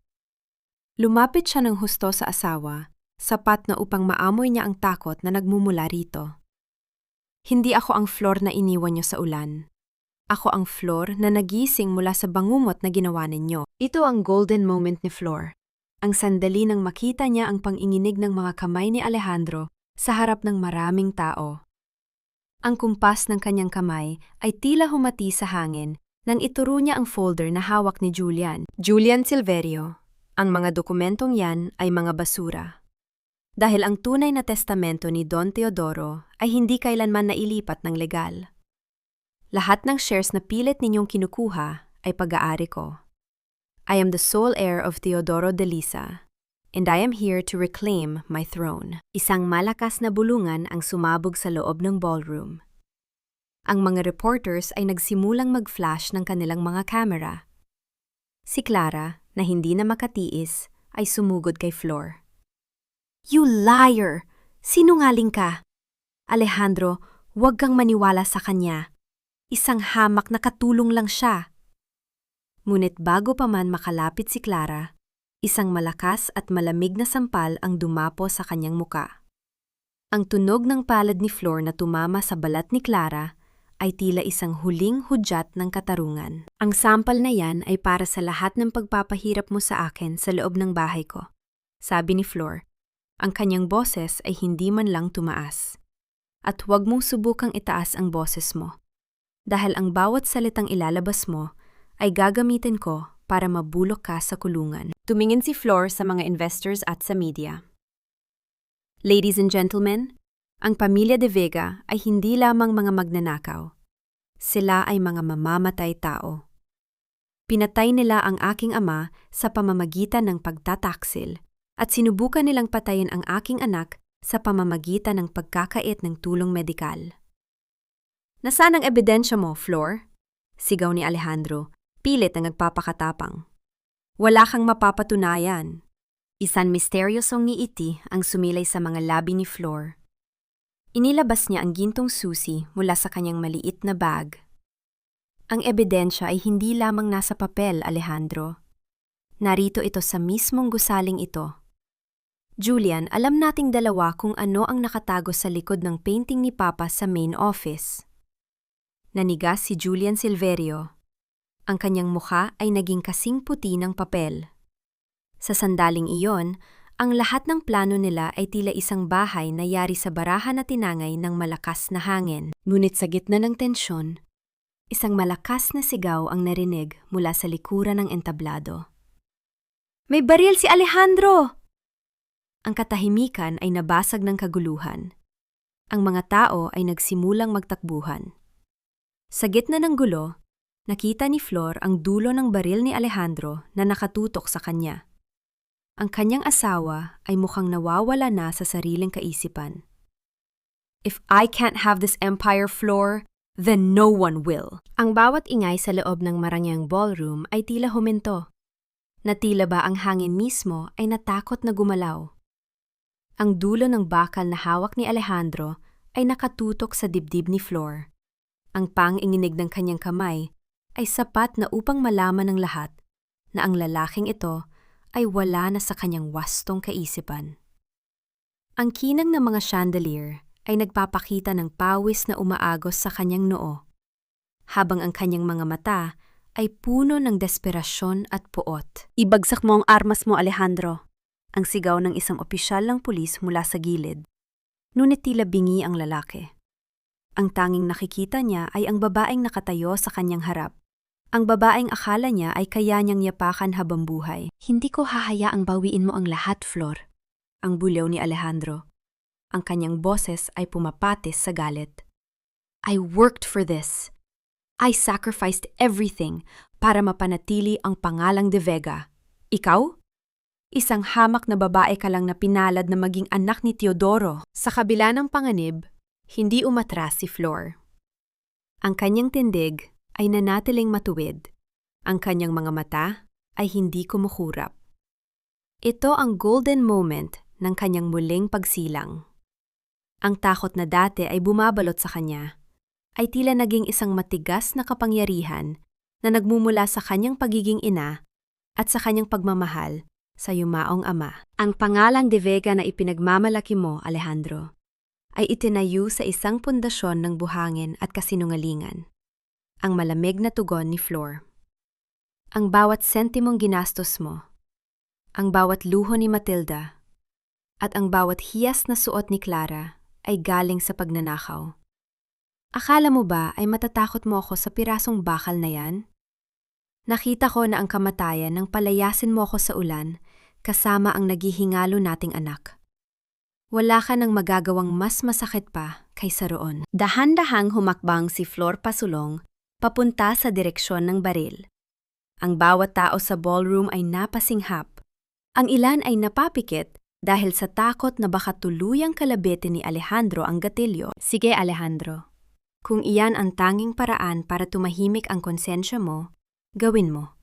Hamon ni Flor. Ang kanyang boses ay kasing lamig ng gabi. Pero tandaan mo, ang bawat kamera sa silid na ito ay nakatutok sa iyo. Ang buong mundo ay saksi sa kung anong uri ng hayop ka. At kapag nawala ako, ang katarungan para kay Don Teodoro ay mas lalong mag-aalab. Alejandro, huwag! Ang biglang sigaw ni Doña Matilda mula sa kanyang upuan. Ang kanyang muka ay puno ng matinding takot. Hindi para sa kanyang anak, kundi para sa sarili niyang kaligtasan at pangalan. Julian, gawin mo ang paraan! Pigilan mo siya!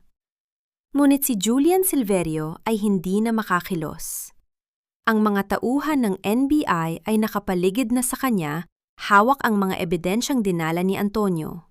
Ang aninong matagal nang nagpapatakbo sa mga De Vega ay tuluyan ng nadakip. Nang makita ni Alejandro na wala na siyang kakampi, ang kanyang kamay ay unt-unting bumaba.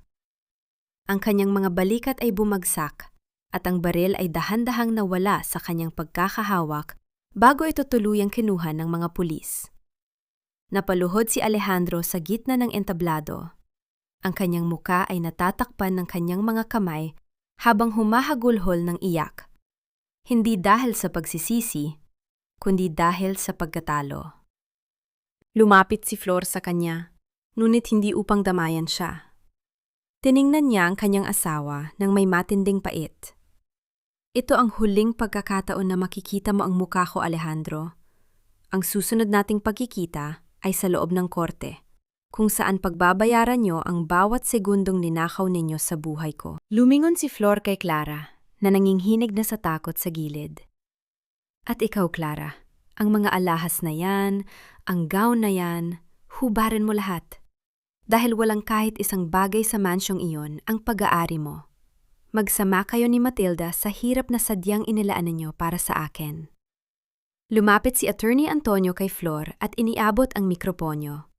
Sa harap ng media at ng lahat ng investors, tumingin si Flor ng diretso sa kamera. Simula sa gabing ito, ang De Vega Enterprises ay muling magiging De Lisa Corporation. Anunsyo ni Flor, ang kanyang boses ay umaalingaw-ngaw sa buong ballroom. Hahanapin natin ang bawat sentimong ninakaw at ibabalik natin ang dangal ng aking ama.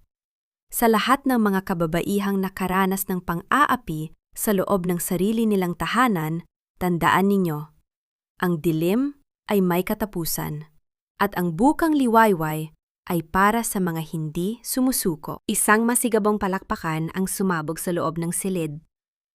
Ang mga investors na kanina ay nag-aalangan ay isa-isang lumapit kay Flor upang magbigay ng kanilang suporta.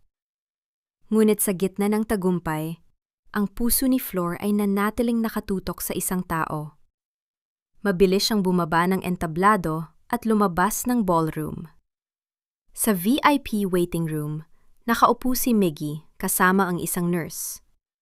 Nang makita ng bata si Flor, agad itong tumakbo at yumakap sa kanyang binti. Mama, tapos na po ba? Tanong ni Miggy. Ang kanyang mga mata ay nagniningning. Pinuhat ni Flor ang kanyang anak at hinalikan ito sa noo. Opo anak, tapos na ang gabi. Bukas, magsisimula na tayong mamuhay ng walang takot. Habang naglalakad si Flor palabas ng hotel, bit-bit ang kanyang anak at kasunod si Antonio, naramdaman niya ang malamig na hangin ng madaling araw. Ang ulan ay tumigil na at sa silangan, ang unang sinag ng araw ay nagsisimula ng sumilip sa mga ulap. Ngunit sa kabila ng katarungan, alam ni Flor na ang paghihilom ay isang mahabang lakbayin. Mayroon pa kayang mga lihim na hindi pa nabubunyag? At paano haharapin ni Flor ang bawat araw na ang alaala ng kataksilan ni Alejandro ay mananatiling isang peklat sa kanyang puso? Isang huling sulyap ang ibinigay ni Flor sa naglalakihang mga ilaw ng hotel. Ang reyna ay nagbalik, ngunit ang babaeng nagangalang Flor de Lisa ay nagsisimula pa lamang kilalanin ang kanyang tunay na sarili. Ang lamig ng rehas na bakal ay hindi kasing lamig ng realidad na humahampas ngayon sa pagkatao ni Alejandro. Sa loob ng madilim na selda ng presinto, wala na ang bango ng mamahaling pabango. Wala na ang kintab ng kanyang mga sapatos. At lalong, wala na ang mga taong dati ay yumuyukod sa bawat utos niya. Nakaupo siya sa isang matigas na semento, ang kanyang mamahaling suit ay gusot-gusot na at puno ng mansa ng pawis at dumi. Sa kabilang selda, maririnig ang walang katapusang bulyaw ni Doña Matilda. Ang kanyang mga kuko na dati ay laging maayos ang pagkakamanicure ay nagkanda bali-bali na sa kakakalmot sa pader. Hindi niyo ba ako kilala? Ako si Matilda de Vega. Palabasin niyo ako rito. Tatawagan ko ang lahat ng senador na kakilala ko. Sigaw niya. Ngunit ang tanging sumasagot sa kanya ay ang nakabubinging katahimikan ng pasilyo at ang paminsan-minsang pagdaan ng mga gwardya na hindi man lang siya sinusulyapan. Ito ang karma na matagal nang hinintay ng tadhana. Ang bawat sentimong ninakaw, ang bawat sampal na ibinigay, at ang bawat luhang pumatak mula sa mga mata ni Flor ay tila naging mga mabibigat na kadena na ngayon ay humihila sa kanila pababa. Isang pamilyar na tunog ng mga takong ang umalingaw-ngaw sa pasilyo. Dahan-dahan, lumitaw ang anino ni Flor de Lisa. Nakasuot siya ng isang simpleng asul na dress. Ang kanyang muka ay malinis at payapa. Kasunod niya si Attorney Antonio na may hawak na mga papeles. Flor! Flor, iha! Agad na lumapit si Doña Matilda sa rehas.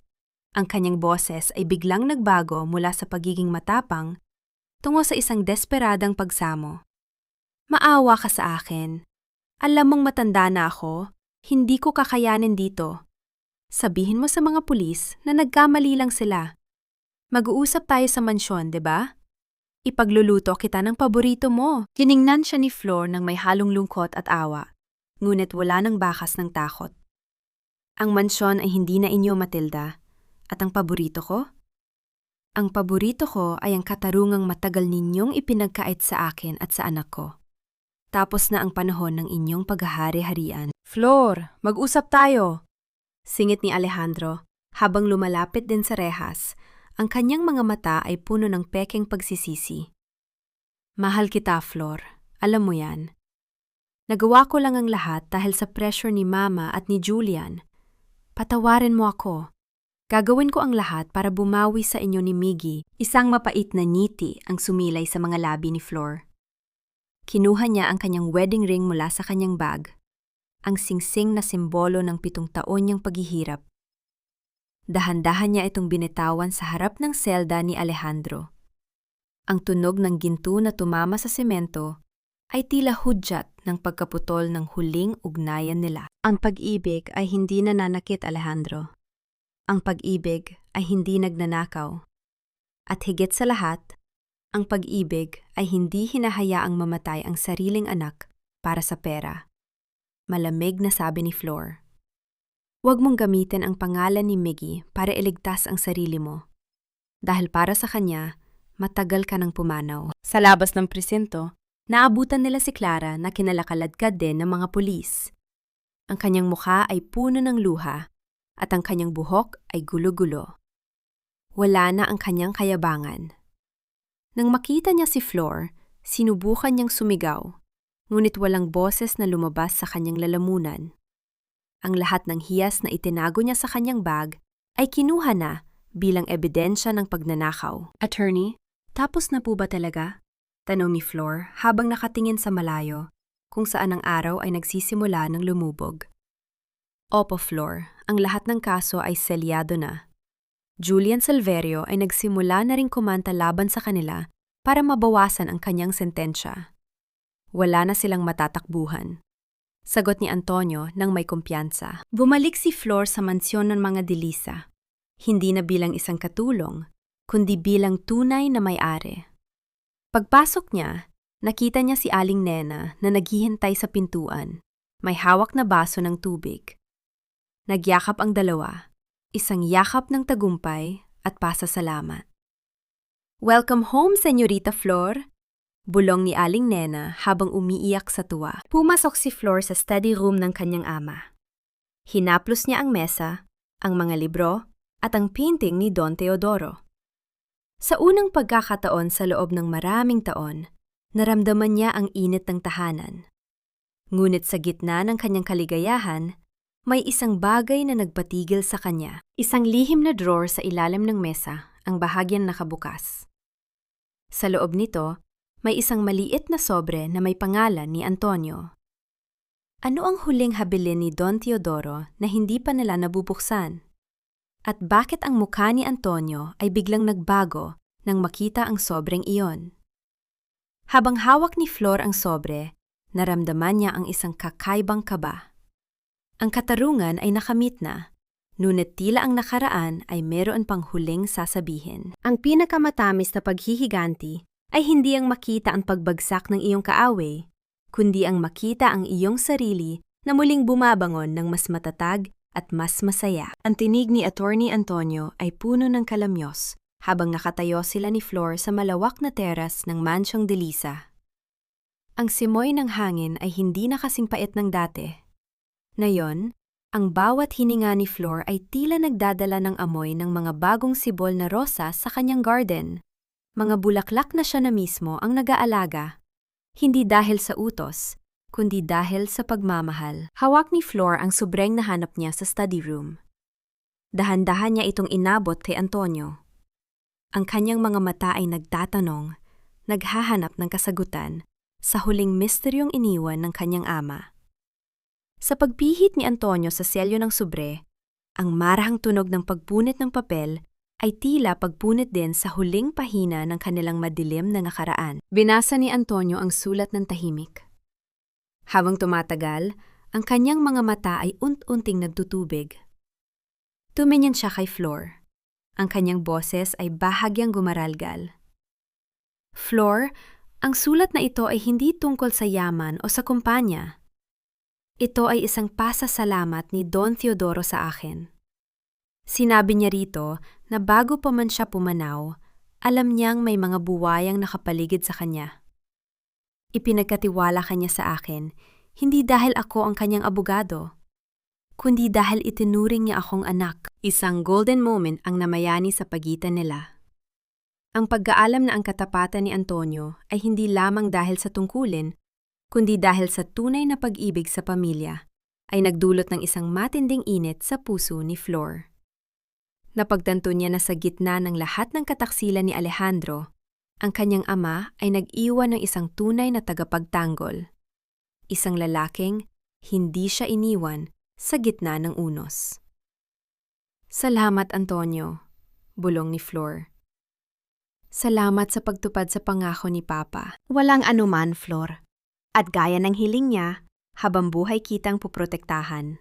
Sagot ni Antonio habang dahan-dahang hinahawakan ang kamay ni Flor. Walang mali siya. Tanging paggalang at isang pangako ng mas malalim na pagkakaibigan o marahil ay higit pa sa hinaharap. Sa ibaba ng teres, maririnig ang masayang tawag ni Miggy.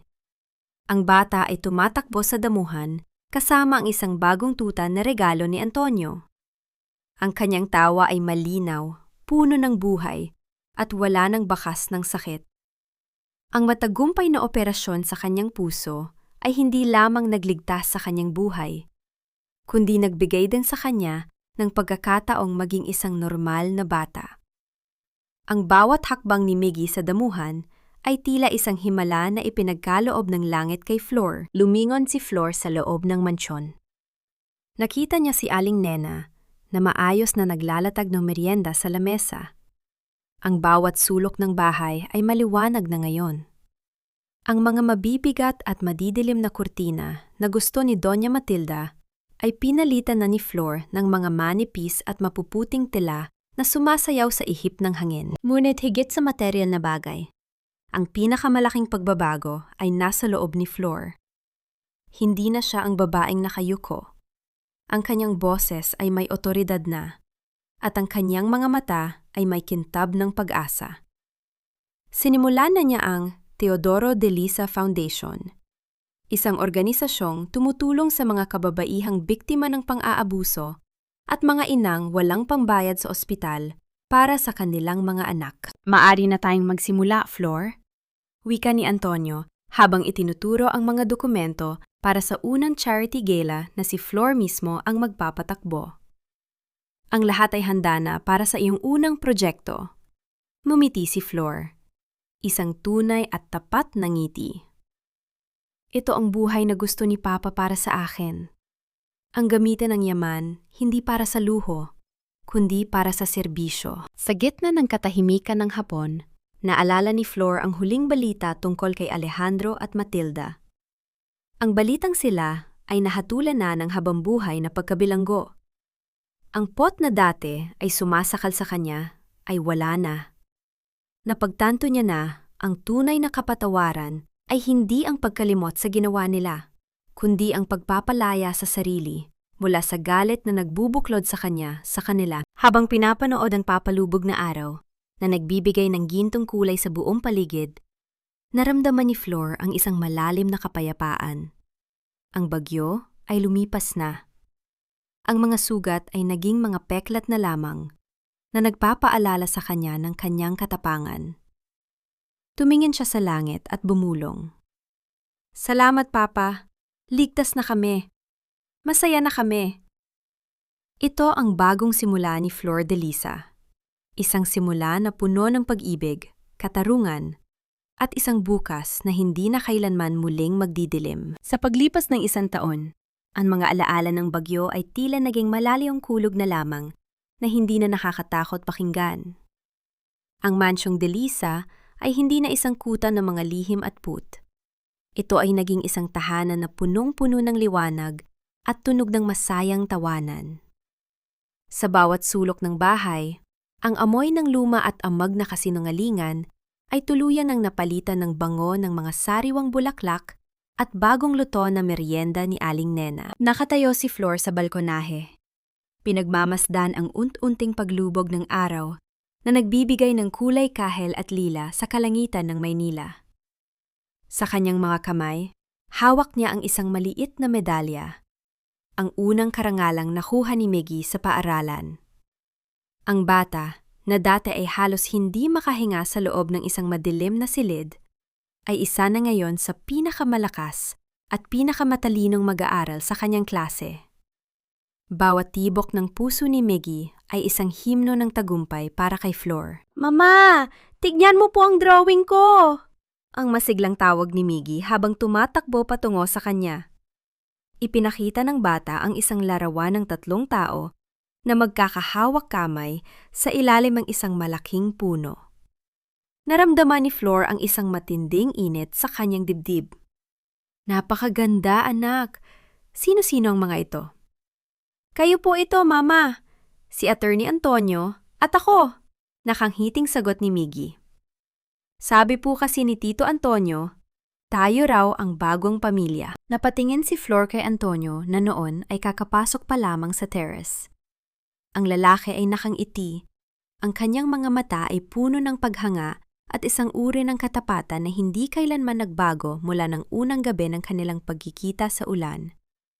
Sa loob ng 1 taon, si Antonio ay nanatiling sandigan ni Flor, hindi lamang sa mga legal na usapin ng kumpanya, kundi maging sa mga sandali ng kanyang pag-aalinlangan. Handa na ang lahat para sa anibersaryo ng foundation bukas, Flor, wika ni Antonio habang tumatabi sa kanya. Daan-daang kababaihan na ang nabigyan natin ng bagong simula. Proud na proud sa iyo ang iyong ama. Salamat, Antonio. Pero alam nating dalawa na hindi ko ito magagawa kung wala ka, tugon ni Flor. Sa simpleng pagdampi ng kanilang mga balikat, naramdaman ni Flor ang isang uri ng kilig na hindi kailanman niya naramdaman noon. Isang damdaming payapa, ligtas, at puno ng respeto. Walang pagmamadali, tanging ang pangako ng isang kinabukasan na sabay nilang bubuuin. Napag-alaman ni Flor na sa loob ng bilangguan, si Alejandro at Doña Matilda ay nanatiling nakagapos sa kanilang sariling poot. Ang yaman na dati ay kanilang Diyos ay wala na, at ang tanging natira sa kanila ay ang bawat isa na puno ng sumbatan. Si Clara naman ay naglaho na sa paningin ng publiko, namumuhay sa kahihiyan at kawalan. Hindi ito ipinagbuni ni Flor. Sa halip, naramdaman niya ang isang uri ng malalim na katahimikan. Ang katarungan ay hindi lamang tungkol sa pagpaparusa, kundi tungkol sa muling pagbawi sa kung ano ang tama.